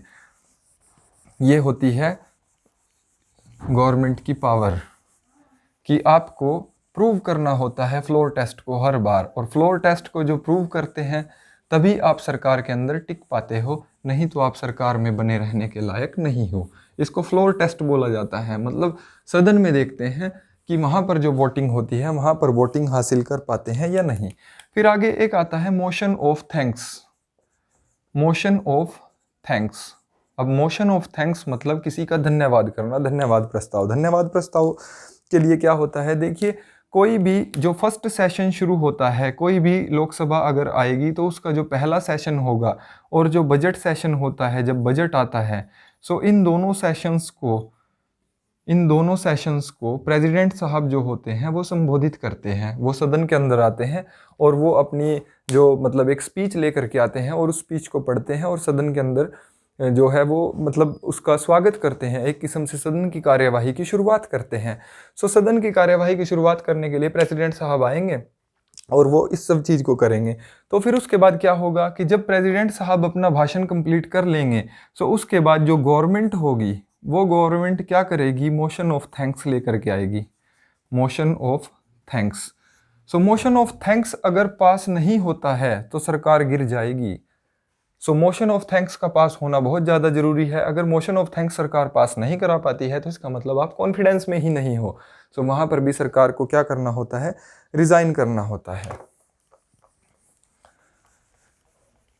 सो आपको पता होना चाहिए कि किस किस मोशन को पास करने के लिए सरकार को बने रहना ज़रूरी है। सो यहाँ पर जब ये ऐसे मोशन पास करने होते हैं तो सरकार क्या करती है, विप जारी करती है। सो विप जारी करने का फ़ायदा ये होता है कि जो मेंबर्स हैं वो मौजूद रहेंगे और हक में वोट करेंगे, यही होता है विप। नेक्स्ट होता है मोशन आपका point of order. Point of order. अब पॉइंट ऑफ ऑर्डर का क्या मतलब होता है? पॉइंट ऑफ ऑर्डर का मतलब ये होता है कि मान लीजिए मैंने आप लोगों को बताया कि सदन की जो कार्यवाही होती है, सदन की कार्यवाही एक रूल से चलती है, एक प्रोसीजर से चलती है, पार्लियामेंट्री प्रोसीजर जिनको बोला जाता है। पार्लियामेंट के नियम और कानून जो स्पीकर डिसाइड करते रहते हैं समय समय पर। सो क्योंकि वो रूलिंग कमेटी के जो पार्लियामेंट की रूल्स कमेटी होती है उसके हेड भी होते हैं। सो पॉइंट ऑफ ऑर्डर जो होता है ये तब लाया जाता है कि जब कोई भी एक एमपी इसको लेकर के आएगा। वो कब लेकर के आएगा? वो तब लेकर के आएगा जब रूल्स फॉलो नहीं किए जा रहे होंगे। रूल्स ऑफ प्रोसीजर अगर फॉलो नहीं हो रहा है सो वहाँ पर क्या करेगा, कोई भी एमपी जो है वो क्या लेकर के आएगा, पॉइंट ऑफ ऑर्डर लेकर के आएगा। और पॉइंट ऑफ ऑर्डर लेकर के आने का मतलब ये है कि वो स्पीकर साहब को बोलेगा कि स्पीकर साहब देखिए ये जो लोग हैं ये कानून को तोड़ रहे हैं। सो स्पीकर साहब फिर उस पर कार्रवाई करते हैं। नेक्स्ट आता है half an hour discussion. Half an hour discussion. अब ये हाफ एन आवर डिस्कशन क्या होता है? हाफ एन आवर डिस्कशन की अब बात करें तो यहाँ पर ये होता है कि कोई भी पब्लिक मैटर है जो डिस्कस पहले नहीं हो पाया तो उस मैटर को डिस्कस करने के लिए स्पीकर साहब क्या करते हैं, 3 दिन डिसाइड करते हैं। 3 डेज़, 3 दिन, कोई भी 3 दिन, ये 3 दिन फिक्स नहीं है। तो इसको स्पीकर डिसाइड करता है कि आप ऐसी डिस्कशन जो है वो आप कर सकते हो। हफ्ते में 3 दिन डिसाइड किए जाते हैं कि आप इन दिनों के अंदर इस चीज़ को डिस्कस कर सकते हो। नेक्स्ट आता है short duration discussion. Short duration discussion. अब शॉर्ट ड्यूरेशन डिस्कशन की जब हम बात करते हैं तो शॉर्ट ड्यूरेशन का डिस्कशन का मतलब ये होता है कि यहाँ पर जो हफ्ते के अंदर 2 दिन दिए जाते हैं, 2 डेज़ इस चीज़ के लिए दिए जाते हैं एक वीक के अंदर, ताकि शॉर्ट ड्यूरेशन जो है वो छोटी छोटी जो बातें हैं उसको डिस्कस किया जा सके। अब ये शॉर्ट ड्यूरेशन होती कितनी देर की है, ये 2 घंटे का समय होता है अपनी बात रखने के लिए। आप लोगों ने देखा भी होगा, अगर कभी न्यूज़ चैनल वगैरह चला करके देखा हो, कि स्पीकर साहब बोलते रहते हैं कि आपका समय ख़त्म हुआ, आप बैठ जाइए, आप बैठ जाइए, आपका समय ख़त्म हुआ। तो वो जो समय होता है वो ये होता है, ये शॉर्ट ड्यूरेशन डिस्कशन के लिए जो टाइम दिया जाता है, ठीक है। तो इसको बोला जाता है शॉर्ट ड्यूरेशन डिस्कशन।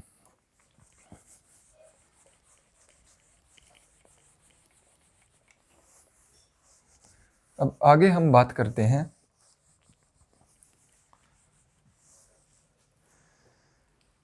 कि एक होता है special mention. Special mention, special mention. अब ये जो स्पेशल मेंशन है ना, ये ऐसा होता है कि ये मतलब राज्यसभा के अंदर आता है। राज्यसभा के अंदर क्या आता है कि कोई भी ऐसा नोटिस लाया जाता है जो जितने हमने ना क्वेश्चन हार में, ना शॉर्ट हार में, कहीं पर भी, ना जीरो हावर के अंदर, ना एजेंडे के अंदर डिसाइड कर दिया गया, ना कॉलिंग अटेंशन मोशन के अंदर, तो इस तरह के किसी भी मोशन के अंदर जो चीज़ डिस्कस नहीं की जा सकी, तो उस चीज़ को वो लेकर के आ जाते हैं स्पेशल मेंशन के तहत। तो ये जो स्पेशल मेंशन जो होता है, ये एक नोटिस आता है अंडर रूल 377 के तहत। 377 के रूल के तहत जो है ये एक नोटिस आता है, जिसके तहत क्या होता है कि राज्यसभा के अंदर जो जैसे इक्विवेलेंट प्रोसीजर होता है लोकसभा के अंदर, सो वैसे ही जो राज्यसभा के अंदर स्पेशल मेंशन नोटिस के तहत उस चीज़ को डिस्कस कर लिया जाता है। अब हम बात करने वाले हैं कुछ इंपॉर्टेंट फैक्ट्स की, जिनको बोलते हैं रिजोल्यूशन। रिजोल्यूशन आते हैं संसद के अंदर, रिजोल्यूशन। अब रिजोल्यूशन क्या होते हैं?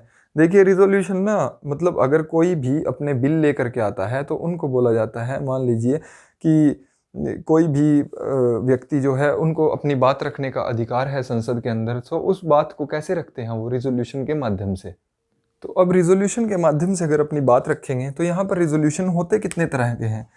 तो देखिए 3 तरह के होते हैं। एक होता है प्राइवेट मेंबर का रिजोल्यूशन, एक होता है मिनिस्टर का रिजोल्यूशन, और एक होता है स्टैट्यूटरी रिजोल्यूशन। सो देखिए इन तीनों के बीच में डिफरेंस क्या है? इसके बीच में डिफरेंस ये है कि ये जो डिस्कशन होते हैं, प्राइवेट मेंबर को अगर अपनी कोई बात रखनी है सदन के अंदर, तो ये जो अपने रिजोल्यूशन, प्राइवेट मेंबर का मतलब हर वो मेंबर जो कोई मंत्री नहीं है, तो वो मेंबर क्या हुआ? प्राइवेट मेंबर हुआ। ये सब जो बात हो रही है एमपीज की बात हो रही है, तो जो मंत्री नहीं है वो क्या हो गया? प्राइवेट मेंबर हो गया। तो अब इसका जो रिजोल्यूशन आएगा वो हर अल्टरनेट फ्राइडे को आता है, मतलब एक छोड़ दें तो उससे अगले शुक्रवार को, अल्टरनेट फ्राइडे को दोपहर बाद, आफ्टरनून की जो सीटिंग होती है उसके अंदर इनको लिया जाता है। ये होते हैं प्राइवेट मेंबर के रिजोल्यूशन। अब बात करते हैं कि फिर मिनिस्टर के रिजोल्यूशन कब लिए जाते हैं? तो मिनिस्टर के रिजोल्यूशन लिए जाते हैं सोमवार से लेकर के वीरवार तक, थर्सडे तक। सो ये होंगे मिनिस्टर के रिजोल्यूशन। और स्टैट्यूटरी रिजोल्यूशन फिर कौन से बचे? स्टैट्यूटरी रिजोल्यूशन जो है, इनको कोई भी प्राइवेट मेंबर या कोई भी मिनिस्टर, कोई भी इनको लेकर के आ सकता है। तो ये कब आते हैं स्टैट्यूटरी रिजोल्यूशन, और इनको लाने का क्या प्रोसीजर है? ये तब आते हैं जब कोई भी प्रोविज़न कॉन्स्टिट्यूशन के अनुसार कोई भी टेबल पर आता है प्रोविज़न, तो उसके साथ साथ इनको लाया जाता है, तो वो होते हैं स्टैट्यूटरी रिजोल्यूशन। कि कोई बिल आया है सदन में कार्यवाही के लिए और उसको डिस्कस करना है, सो उसके लिए आते हैं स्टैट्यूटरी प्रोविज़न, स्टैट्यूटरी रिजोल्यूशन। ये होते हैं रिजोल्यूशंस। रिजोल्यूशन के तहत आपको पता चल गया कि यहाँ पर जो है सदन के अंदर अगर अपनी बात रखनी हो तो बात कैसे रखते हैं? वो रखी जाती है रिजोल्यूशन के माध्यम से। 3 तरह के रिजोल्यूशन हमने बताए हैं। अब आगे हम डिस्कस करते हैं कि बिल जो होते हैं, बिल वो किस तरह के होते हैं और उनको कैसे डिस्कस किया जाता है। लेजिस्लेटिव प्रोसीजर के अंदर आते हैं। सबसे पहले बात करते हैं बिल्स के अंदर ऑर्डिनरी बिल। ऑर्डिनरी, देखिए बिल जो होते हैं ये ऐसे कर लेते हैं, ये होते हैं ऑर्डिनरी बिल, और एक होते हैं मनी बिल, और एक होते हैं मनी बिल के अंदर ही आता है वो फाइनेंस बिल। ठीक है, ये 3 तरह के आपके पास बिल होते हैं। सो अब ऑर्डिनरी बिल जो होता है, ऑर्डिनरी बिल खुद 2 तरह का होता है, खुद 2 तरह का होता है। एक होता है प्राइवेट बिल और एक होता है पब्लिक बिल। अब प्राइवेट बिल और पब्लिक बिल, इसमें क्या डिफरेंस हुआ? पहले हम आम बिल की बात कर लेते हैं, ऑर्डिनरी बिल। ऑर्डिनरी बिल के अंदर प्राइवेट बिल और पब्लिक बिल। अब प्राइवेट बिल जो होगा उसको कौन लेकर के आएगा? कि कोई भी एमपी लेकर के आ गया जो मिनिस्टर नहीं है। ये कोई भी ऐसा बंदा लेकर के आएगा जो एमपी तो है लेकिन कोई मिनिस्टर नहीं है, नो मिनिस्टर, कोई मंत्री नहीं है। सो वो उसका जो बिल होगा वो होगा प्राइवेट बिल। अब आप सोच ही सकते हो जी कि जो मंत्री नहीं है, प्राइवेट मेंबर अगर कोई बिल लेकर के आ रहा है तो उसका बिल पास होने के चांसेस कितने हैं? उसका बिल तो कभी पास ही नहीं होगा, ठीक है, क्योंकि सरकार का बिल पास होता है, प्राइवेट मेंबर का। लेकिन चलो पास हो ना हो, हमें इसको पढ़ने की क्या जरूरत है? प्राइवेट मेंबर अगर कोई भी बिल लेकर के आएगा तो अपना बिल लेकर के आने से 1 महीना पहले उसको एडवांस नोटिस देना होता है कि मैं बिल लेकर के आ रहा हूं ये, तो उस बिल के लिए इसको देना होगा 1 महीना पहले का नोटिस। और ये जो पब्लिक बिल होता है इसको कोई भी मिनिस्टर लेकर के आएगा, ये जो बिल आएगा इसके पास होने के चांसेस बहुत ज़्यादा होते हैं। ये जो भी बिल लेकर के आएगा मंत्री, तो इसके लिए इसको कितने दिन पहले इसका एडवांस नोटिस देना होता है? Sorry 7 days, not 10 days, it is 7 days. 7 दिन पहले इसको एडवांस नोटिस देना होता है। 7 दिन में एडवांस नोटिस देता है तो ये गैजेटियर के अंदर छप जाता है और छपने के बाद जो है फिर ये डिस्कस होता है। तो अब बात कर लेते हैं कि ऑर्डिनरी बिल्स जो होते हैं, बिल्स की प्रोसीडिंग चलती कैसे कैसे है। तो देखिए, आम जो बिल होगा, कोई भी बिल आएगा, कोई भी बिल होगा, उसके लिए यही प्रोसीजर रहते हैं कि पहले वो गैजेटियर के अंदर छप जाएगा, सभी को मिल जाएगा। पहली रीडिंग होगी फर्स्ट रीडिंग, फर्स्ट रीडिंग के अंदर उसको मोटा मोटा ऊपर से पढ़ लिया जाएगा। फिर आती है सेकंड रीडिंग, सेकंड रीडिंग जो होगी उसकी सेकंड रीडिंग के अंदर जो है उसको डिस्कस किया जाएगा, उसके ऊपर डिबेट की जाएगी, सब कुछ किया जाएगा, ठीक है। फिर उसके बाद आती है थर्ड रीडिंग। थर्ड रीडिंग जो होगी, थर्ड रीडिंग के अंदर वहाँ पर क्या होगा कि जो डिबेट और जो एक्सेप्टेंस रिजेक्शन, जो सेकंड टाइम पे जो भी मोशन चले हैं कि भाई कमेटी ने डिसाइड कर दिया, ये कर दिया, वो कर दिया, वो सब होने के बाद तीसरे वाली में वोटिंग होगी। और तीसरे वाली में आकर के वोटिंग हो करके बिल जो है वो सदन से पास हो करके, जैसे मान लीजिए ये लोकसभा है, तो लोकसभा के अंदर अगर कोई बिल आया तो इन तीनों स्टेज को पास करने के बाद ये चला जाएगा राज्यसभा के अंदर। ये लोकसभा क्या करेगी, इसको भेज देगी राज्यसभा के अंदर। राज्यसभा ने भी अगर उसको पास दिया तो फिर वो जाता है प्रेसिडेंट साहब के पास, और अगर प्रेसिडेंट साहब भी उसको पास कर देते हैं तो फिर वो चला जाता है गैजेटियर ऑफ इंडिया के अंदर, कि गैजेट ऑफ इंडिया में छप गया कि अब इससे ये कानून लागू हो गया, ठीक है। तो ये रहता है प्रोसीजर। अब first reading, second reading, third reading, ये सब आपने जान लिया। सो अब यहाँ पर देखते हैं कि इन जो हाउसेज की, ये जो अलग अलग हाउसेज के अंदर जाते हैं और कि कौन सा बिल किस किस हाउस के अंदर आ सकता है और उसके पास क्या क्या अधिकार होते हैं। पहले ऑर्डिनरी बिल के बारे में देख लेते हैं।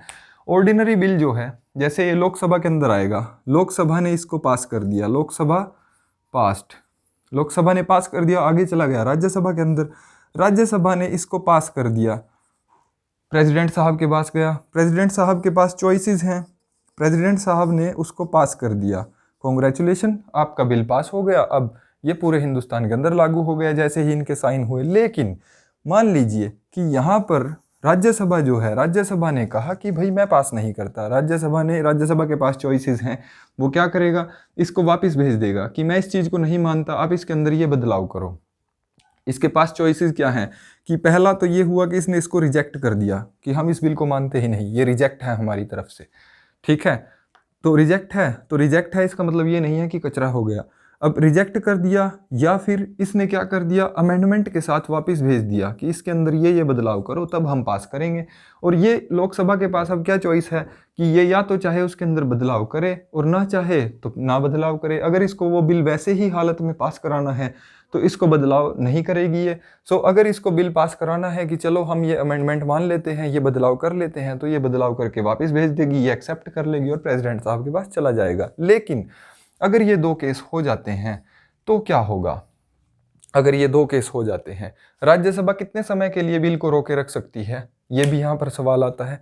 तो राज्यसभा ऐसा कर सकती है 6 महीने के लिए, 6 मंथ के लिए, 6 महीने तक राज्यसभा इस तरह से इस चीज़ को रोक सकती है। 6 महीने के बाद अगर लोकसभा चाहे कि मुझे इस बिल को पास करवाना ही है, तो लोकसभा क्या करेगी? लोकसभा सीधी जाएगी प्रेसिडेंट साहब के पास कि सर आप ऐसा कीजिए, एक प्रावधान लेकर के आइए, ज्वाइंट सीटिंग करिए।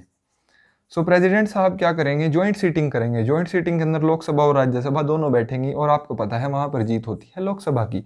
सो लोकसभा ऐसे करके इसको पास करा लेगी। अगर ज्वाइंट सीटिंग के बाद पास हुआ तो ये सीधा जाएगा प्रेसिडेंट के पास। प्रेसिडेंट साहब इसको चाहे तो अपनी अनुमति दे सकते हैं और ना चाहे तो ना दे। प्रेसिडेंट साहब क्या कर सकते हैं? ये प्रेसिडेंट वाला चैप्टर देख लेना, वहां पर अपनी वीटो पावर इस्तेमाल करके इसको रोक भी सकते हैं और पास भी कर सकते हैं। सो ये आप लोग जानते ही हो। ये होता है ऑर्डिनरी बिल के अंदर। ऑर्डिनरी बिल के जो प्रोविजंस होंगे वो कैसे कैसे होंगे कि ये रिजेक्ट भी कर सकता है, इसको संशोधन के साथ वैलिड भी कर सकता है, और जॉइंट सीटिंग चाहे तो लोकसभा बुला सकती है। 6 महीने तक ये इसको होल्ड कर सकता है। सो ये होगा यहाँ पर प्रोसीजर ऑर्डिनरी बिल के अंदर। ठीक है, तो अब बात कर लेते हैं मनी बिल की केस में। मनी बिल अगर होगा तो मनी बिल के सबसे पहले तो ये देखिए कि ये सिर्फ और सिर्फ लोकसभा के अंदर इंट्रोड्यूस होगा, ये राज्यसभा के अंदर इंट्रोड्यूस ही नहीं होगा। क्यों नहीं होगा? क्योंकि राज्यों का काम है, राज्यसभा का काम है राज्यों के बारे में देखना, राज्यों के हक की बात करना।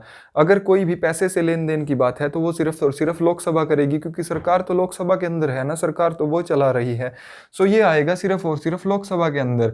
बाकी ये जो बिल है ये लोकसभा और राज्यसभा दोनों के अंदर इंट्रोड्यूस किया जा सकता है, कहीं पर भी इसको इंट्रोड्यूस कर सकते हैं।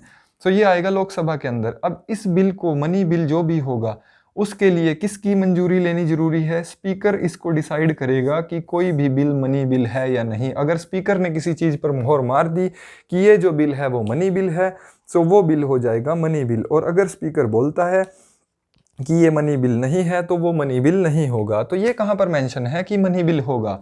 ये मेंशन है संविधान के अनुच्छेद 110 के अनुसार। 110 में ये प्रोसीजर्स गिवन है। सो जो भी मनी बिल होता है उस मनी बिल को स्पीकर डिसाइड करता है, किसकी पावर से? प्रेसिडेंट की पावर से। यानी कि प्रेसिडेंट की पहले से ही अनुमति होती है, प्रेसिडेंट की मंजूरी से ही ये बिल लाया जाता है। ठीक है, प्रेसिडेंट की पहले से ही मंजूरी होगी, लोकसभा के अंदर ही आएगा। अब लोकसभा ने इसको पास कर दिया, राज्यसभा को भेज दिया, राज्यसभा के पास गया तो राज्यसभा क्या कर सकती है? राज्यसभा के पास सिर्फ और सिर्फ 14 दिन का टाइम है। राज्यसभा के पास है सिर्फ 14 दिन का समय। 14 दिन के अंदर अंदर अगर राज्यसभा इसको पास कर देती है तो ठीक है, रिजेक्ट ये इसको कर नहीं सकती, ये इसको अमेंडमेंट के लिए बोल सकती है। लोकसभा चाहे तो वो बदलाव करे और चाहे तो ना करे, ये ऐसे ही इसको पास कर सकती है और डायरेक्टली ये प्रेसिडेंट साहब के पास जाएगा। अब प्रेसिडेंट साहब के पास जो पावर्स होंगी तो प्रेसिडेंट साहब इसको रिटर्न नहीं कर सकते यहाँ से। प्रेसिडेंट इन केसेस के अंदर क्या होता है, रिटर्न कर सकते हैं, लेकिन मनी बिल के केस में कोई रिटर्निंग नहीं कर सकते। ऐसा इनके पास नहीं है, क्योंकि इन्होंने इसको पहले ही अपनी मंजूरी दी हुई है। सो प्रेसिडेंट जो है वो इसको रिटर्न नहीं कर सकते। प्रेसिडेंट इसको अपने पास होल्ड जरूर कर सकते हैं। वैसे मैक्सिमम केसेस में यही होता है कि ये पास हो जाते हैं। सो मनी बिल जो होगा वो पास हो जाएगा। सो आप देखते हो कि राज्यसभा के पास जो शक्तियां हैं, अगर शक्तियों के बारे में बात करें तो राज्यसभा लोकसभा से कहाँ पीछे है? ये मनी बिल नहीं लेकर के आ सकती। मनी बिल का अधिकार ही नहीं है राज्यसभा को। राज्यसभा इन पर सिर्फ डिस्कस कर सकती है, डिबेट कर सकती है, लेकिन किसी भी ग्रांट की डिमांड नहीं कर सकती, एक भी रुपया नहीं मांग सकती। क्यों नहीं मांग सकती? क्योंकि ये अधिकार है सिर्फ और सिर्फ लोकसभा को। सो मनी बिल जो इंट्रोड्यूस होगा वो लोकसभा के अंदर होगा। राज्यसभा ज़्यादा से ज़्यादा 14 दिन के लिए उसको रोक सकती है और कुछ नहीं कर सकती। प्रेसिडेंट साहब भी उसको रिटर्न नहीं कर सकते, उसको अपनी मंजूरी उनको देनी ही होगी। अब फाइनेंस बिल जो होते हैं, फाइनेंस बिल संविधान के अनुच्छेद 117 के तहत होते हैं। 117 में दो प्रोसीजर हैं, आर्टिकल नंबर 117(1) और आर्टिकल नंबर 117(3). इस दो के तहत फाइनेंस बिल होते हैं। सो ये होती है फाइनेंस बिल की फर्स्ट कैटेगरी, इसको मैं F1 से डिनोट कर रहा हूँ, फाइनेंस बिल फर्स्ट, और ये है finance bill second type. So finance bill first और फाइनेंस बिल सेकंड, जो फाइनेंस बिल फर्स्ट टाइप होंगे ये बिल्कुल ऐसे होते हैं जैसे आपके मनी बिल होते हैं। Finance bill 1 is equal to like money bill. So वही सेम प्रोसीजर यहाँ पर रहेगा कि ये स्पीकर प्रेसिडेंट जो है वो स्पीकर साहब जो हैं वो ऐसे ही, मतलब जो मनी बिल नहीं है। देखिए यहाँ पर सिमिलैरिटी कहाँ पर रहेगी कि दोनों बिल, ये वाला भी और ये वाला भी, ये सिर्फ और सिर्फ लोकसभा के अंदर ही इंट्रोड्यूस किए जा सकते हैं। ठीक है, सेकंड ये है कि ये दोनों बिल जो आएंगे ये प्रेसिडेंट की अनुमति से ही आएंगे। प्रेसिडेंट ही इनको अनुमति देगा तभी ये बिल आ सकते हैं। ठीक है। अब अगर हम बात करें तो इनके लिए बाकी जो सारे प्रोसीजर होंगे पासिंग के लिए, वो सारे वो रहेंगे जो ऑर्डिनरी बिल के थे, ऑर्डिनरी बिल के प्रोसीजर रहेंगे, यानी कि ये 14 दिन वाला प्रोसीजर फाइनेंस बिल पर लागू नहीं होता है। इस बात को ध्यान रखना, ये 14 दिन वाला प्रोसीजर जो है वो सिर्फ मनी बिल के लिए रहेगा, फाइनेंस बिल के लिए ये 14 दिन का प्रोसीजर नहीं है। तो बाकी सिर्फ और सिर्फ सिमिलैरिटी इसी प्रोसीजर में है यहाँ तक। उसके बाद का जो प्रोसीजर आ जाता है वो आम बिल वाला रहने वाला है, फाइनेंस बिल के लिए भी। ठीक है, सो ये रहेगा। अब यहाँ पर उसके बाद होगा क्या कि यहाँ पर सारा ही ये प्रोसीजर रहता है कि ये अपनी एसेंट दे राज्यसभा, उसको चाहे तो वापस मोड़ भी सकता है। बस पैसों की डिमांड नहीं कर सकता राज्यसभा, ये बात याद रखना कि पैसों की डिमांड नहीं कर सकता, क्योंकि पैसों की डिमांड करने का अधिकार जो है वो लोकसभा को है। ये इस पर डिस्कशन कर सकता है, किसी चीज़ को ये बोल सकता है कि आप इस पर ज़्यादा खर्च कर रहे हो, आप इसको कट कर दो, संशोधन कर दो। सो ये सब हो सकता है, लेकिन ये डिमांड नहीं कर सकता कि हमारे लिए इतना पैसा दो। ठीक है। अब जो फाइनेंस बिल सेकंड टाइप के होते हैं, finance bill second type, so finance bill second type का ये होता है कि ये किसी भी हाउस के अंदर आ सकते हैं, आइदर हाउस, लोकसभा और राज्यसभा दोनों में से किसी के पास भी आ सकते हैं फाइनेंस बिल जो होते हैं सेकंड टाइप के। ठीक है, और यहाँ पर बाकी सारे जो प्रोसीजर रहेंगे वो यही रहेंगे जो ऑर्डिनरी बिल के होते हैं।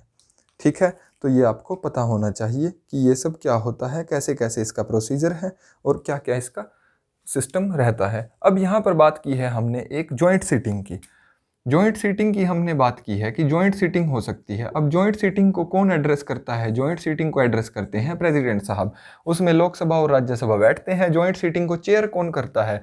लोकसभा के जो स्पीकर होते हैं सबसे पहले वो इसको चेयर करेंगे, प्रिजाइडिंग ऑफिसर रहेंगे। अगर स्पीकर अवेलेबल ना है तो डिप्टी स्पीकर लोकसभा के, तो लोकसभा के डिप्टी स्पीकर। अगर ये भी ना हो तो फिर कौन?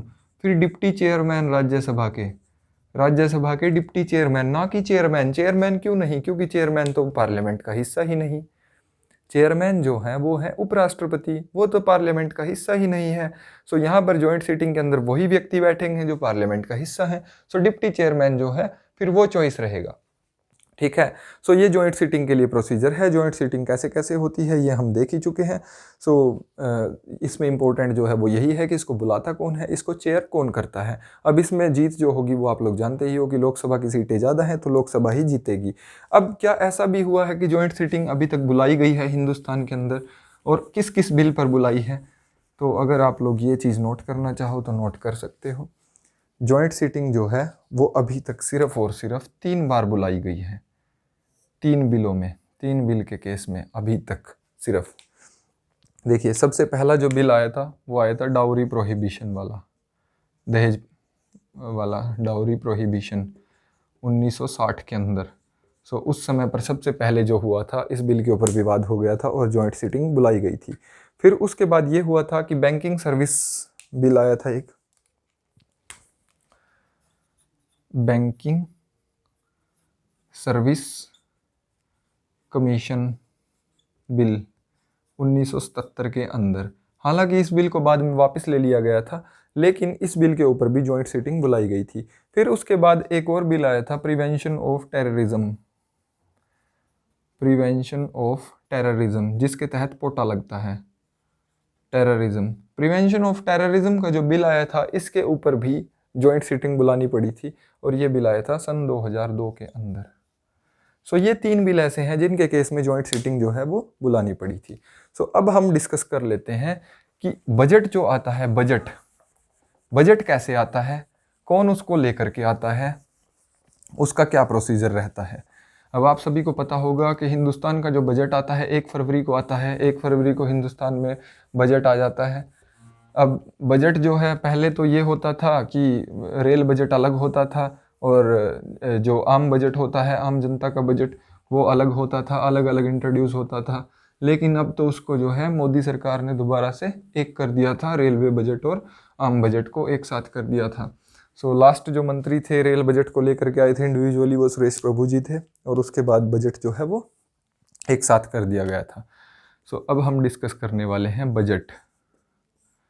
अब बजट कैसे आता है, बजट के लिए क्या प्रोसीजर है।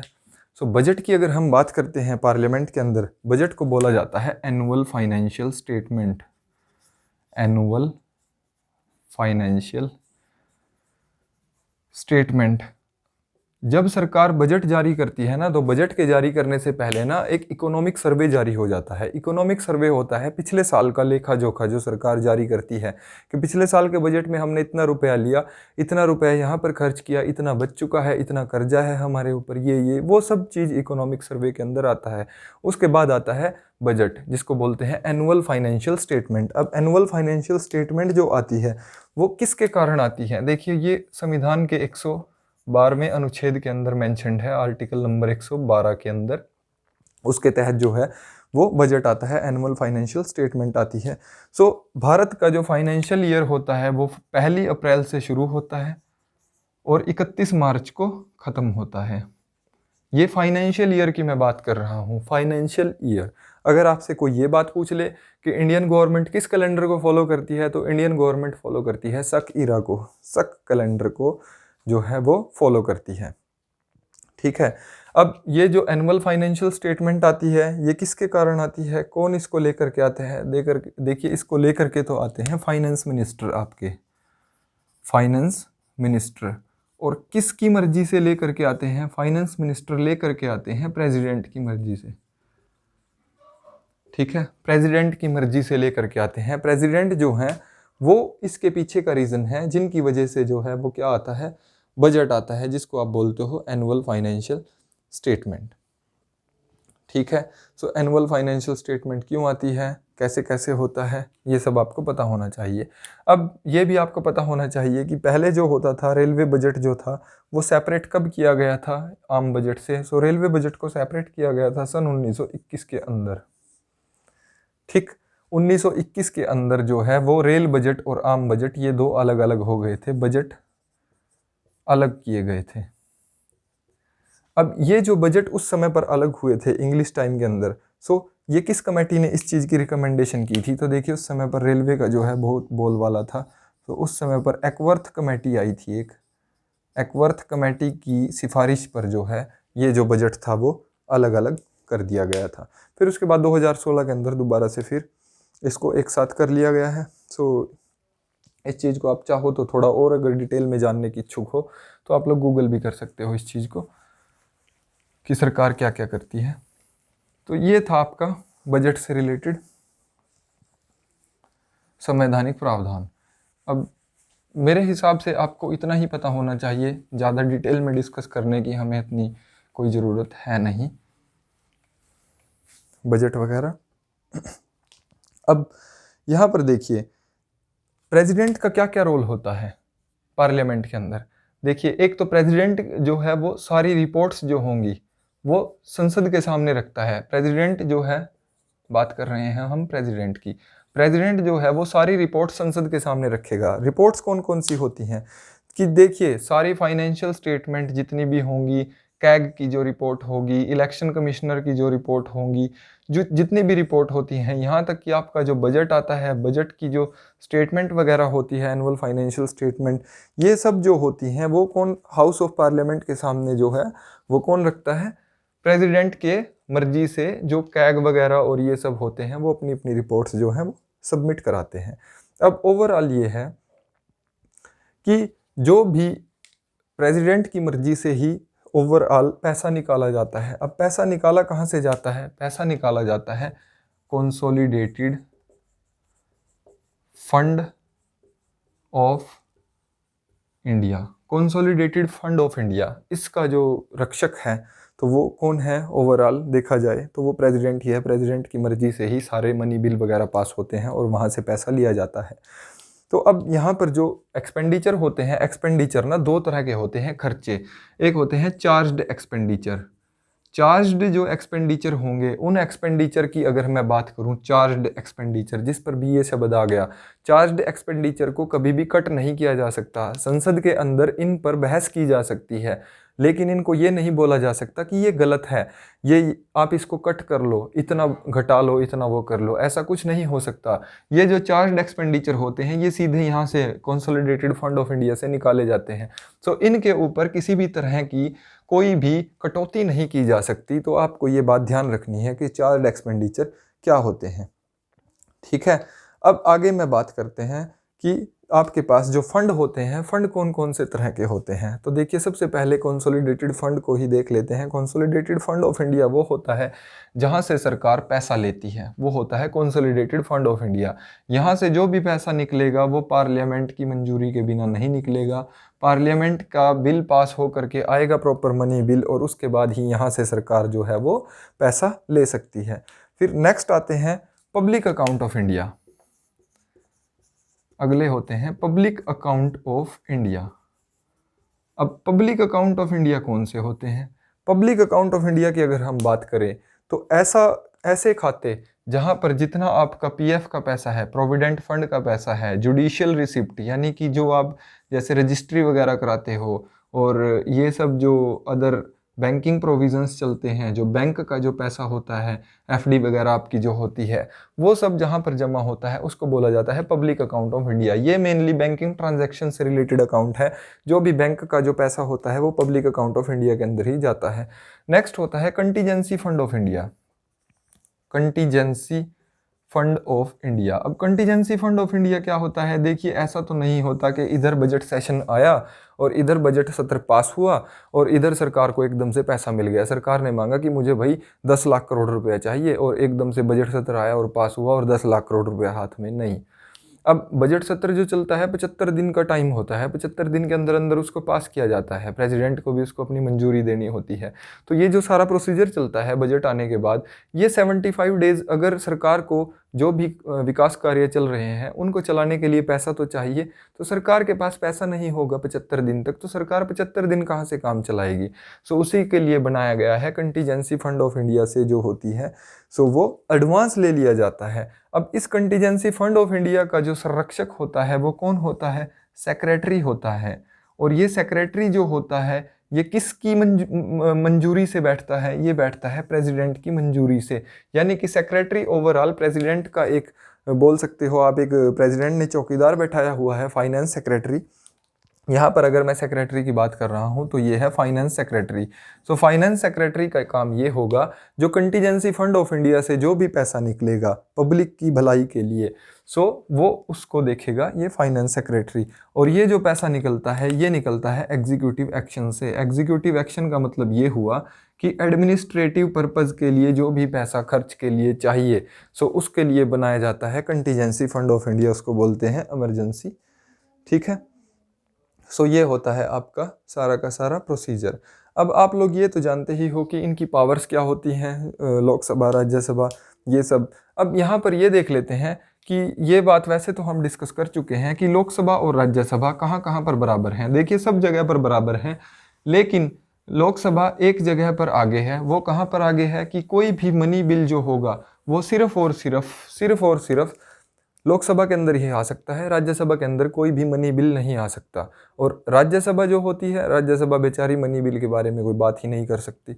सो यहाँ पर जो है राज्यसभा की शक्तियाँ कम हैं, इसीलिए राज्यसभा को कम आंका जाता है यहाँ पर, क्योंकि वो पैसे के बारे में तो कुछ भी बातचीत नहीं कर सकते। सो ये होता है राज्यसभा की कमी। अब एक जगह ऐसी है जहाँ पर राज्यसभा जो है वो लोकसभा से आगे है। स्पेशल पावर जो है राज्यसभा की, इनको बोला जाता है special power, special powers of Rajya Sabha. अब राज्यसभा के पास जो स्पेशल पावर्स हैं वो कौन सी पावर्स हैं? देखिए सबसे पहले तो ये पावर है कि राज्यसभा स्टेट लिस्ट में जो सब्जेक्ट मेंशन्ड हैं, स्टेट लिस्ट में यानी कि राज्यों की सूची के अंदर जो सब्जेक्ट मेंशन्ड हैं उनके ऊपर कानून बना सकती है। और ये अधिकार मिलता है संविधान के अनुच्छेद 249 के तहत कि स्टेट लिस्ट के अंदर जो भी चीज़ मेंशन्ड है उस पर राज्यसभा, क्योंकि राज्यों की सभा है तो राज्यों के ऊपर तो कानून बना ही सकती है, ये लोकसभा नहीं कर सकती। नेक्स्ट जो इम्पोर्टेंट इनको अधिकार मिला हुआ है वो अधिकार है संविधान के अनुच्छेद 312 के तहत। 312 के तहत क्या है कि ऑल इंडिया सर्विसेज कौन सी होती हैं? ऑल इंडिया सर्विसेज होती हैं ये जो जैसे IAS, IPS, IFS। सो ये जो ऑल इंडिया सर्विसेज हैं इनको इंट्रोड्यूस कौन कर सकता है? मतलब इनको नई अगर कोई सर्विस जारी करनी है या सर्विस से रिलेटेड कोई भी फैसला लेना है, सो वो फैसला भी कौन ले सकता है? राज्यसभा ले सकती है, क्योंकि ये जो ऑफिसर्स होते हैं ये डायरेक्टली काम तो राज्यों के अंदर ही करते हैं जा करके। तो यहाँ पर राज्यसभा को स्पेशल पावर्स हैं इस रिगार्डिंग में। ठीक है। सो ओवरऑल ये आपको पता होना चाहिए। अब हम बात कर लेते हैं कुछ और बातें कि पार्लियामेंट के अंदर लास्ट जो मेन इंपॉर्टेंट चीज़ रह गई है वो है कमेटीज़ को डिस्कस करना, कि यहाँ पर ना कमेटीज़ होती हैं ताकि प्रोसीडिंग्स जो चल सकें, कार्यवाही को चलाने के लिए ना अलग अलग कमेटी बनाई जाती है। अब एक मंत्री तो सारी चीज़ नहीं देख सकता, तो उसके लिए ना सारे कार्यवाही को चलाने के लिए इसको बोला जाता है कमेटीज़। तो सबसे पहली कमेटी के बारे में हम बात करते हैं, ये है public account committee. Public account committee. अब पब्लिक अकाउंट कमेटी जो होती है इसको हिंदी में बोला जाता है लोक लेखा समिति। लोक लेखा समिति। अब ये जो कमेटी है ये सबसे पहले सेटअप हुई थी 1921 के अंदर, मॉन्टेग्यू चैम्सफोर्ड रिफॉर्म जो आया था उसके बाद ये 1921 में सेटअप हो गई थी और ये आज भी चल रही है। सो अभी के अगर हम इसके अंदर बात करें तो इसके अंदर टोटल जो मेंबर्स होते हैं, यानी कि इसके अंदर जो सदस्य होते हैं, सो वो होते हैं 22 सदस्य। इन 22 सदस्यों के अंदर कौन कौन कहाँ कहाँ से होता है?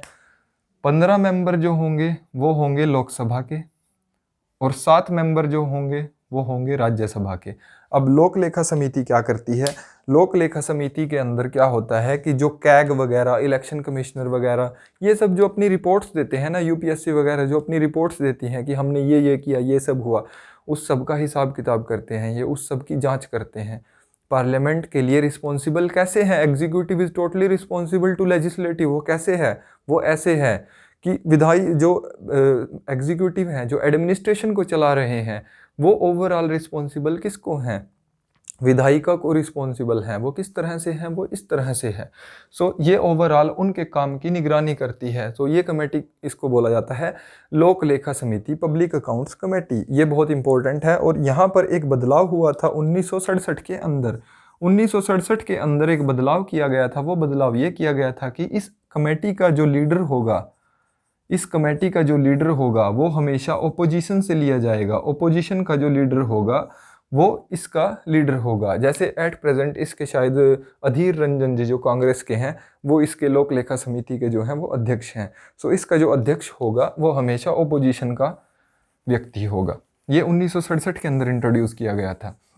ये टॉपर मटेरियल है, आपको कोई बताएगा नहीं, तो इस चीज़ को ना अच्छे से नोट कर लेना और देखते भी होंगे आप लोग कि इसको कितने बंदों ने बताया है इन बातों को। नेक्स्ट आ जाती है एस्टीमेट कमेटी। एस्टीमेट कमेटी सबसे पावरफुल कमेटी, इसको बोलते हैं हिंदी में प्राक्कलन समिति। प्राक्कलन समिति। अब प्राक्कलन समिति जो होती है, प्राक्कलन समिति का क्या काम होता है? देखिए, एस्टीमेट कमेटी का काम होता है एस्टीमेट लगाना। सरकार जो भी पैसा लेकर के आ रही है उसके लिए एस्टीमेट लगाया जाता है कि हमें जैसे नमामि गंगे प्रोजेक्ट चलाना है तो गंगा नदी की सफाई के लिए कितना पैसा चाहिएगा, कौन एस्टीमेट लगाएगा? सो ये जो सारा प्रोसीजर्स होते हैं, जैसे नीति आयोग ने तो प्रपोजल बना दिया, नीति आयोग ने प्रपोजल बनाने के बाद वो जब संसद में आएगा तो एस्टीमेट कमेटी उस पर विचार करेगी कि भाई इन्होंने ये जो मांगे रखी हैं कम है, ज़्यादा है, कितनी है, क्या है। सो ये काम होता है एस्टीमेट कमेटी का। यानी कि वो लोक लेखा समिति तो ये थी कि जो काम हो चुके हैं उनको डिस्कस कर रही है। एस्टीमेट कमेटी का काम ये है कि ये सालाना उसका एस्टीमेट लगा रही है, ये काम को कराएगी। सो एस्टीमेट कमेटी जो होगी इसके अंदर सभी मेंबर जो होंगे वो सिर्फ और सिर्फ लोकसभा के होंगे, राज्यसभा का यहाँ पर कोई रोल नहीं रहता। ये बात ध्यान रखना कि इसके जो मेंबर्स होंगे ये सिर्फ और सिर्फ लोकसभा के होंगे, राज्यसभा का इसमें कोई भी मेंबर नहीं रहता। अब इसके अंदर लोकसभा से कितने मेंबर रहते हैं? तो वो होते हैं 30 मेंबर। 30 मेंबर होते हैं जो क्या करते हैं, हर साल चुने जाते हैं। हर साल चुने जाते हैं, एवरी ईयर चेंज होते रहते हैं, ये हर साल चेंज होते रहते हैं। सो इनका जो मेन काम होता है वो मैं आपको बता ही चुका हूँ, इसको बोलते हैं प्राक्कलन समिति। अब नेक्स्ट एक और बात कर लेते हैं, पब्लिक अंडरटेकिंग कमेटी होती है एक, public undertaking committee. Public undertaking committee का मतलब ये हुआ, पब्लिक अंडरटेकिंग कि लोगों के लिए जो मान लीजिए डेली रूल्स और प्रोसीजर्स चल रहे हैं उन सब को डिस्कस करने के लिए ये जो कमेटी है ये सन 1964 में एस्टेब्लिश की गई थी। सो इसका जो इसके जो अंदर जो मेंबर्स हैं एट प्रेजेंट प्रेजेंट की मेंबरशिप की हम बात करते हैं, पुरानी मेंबरशिप की बात नहीं करते हैं, कन्फ्यूज़न वाला कोई रोल ना हो। 22 मेंबर्स इसके अंदर होते हैं, 15 लोकसभा, 7 राज्यसभा, 7 राज्यसभा।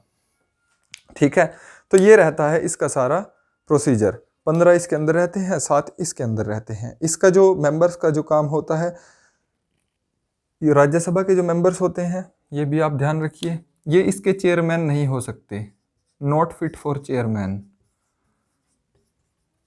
ये एक इम्पोर्टेंट बात है जो मैं भूल रहा था, not fit for chairman. Rajya Sabha के जो मेंबर्स होते हैं वो इसके चेयरमैन नहीं बन सकते, लोकसभा का मेंबर ही इसका चेयरमैन बनाया जाएगा।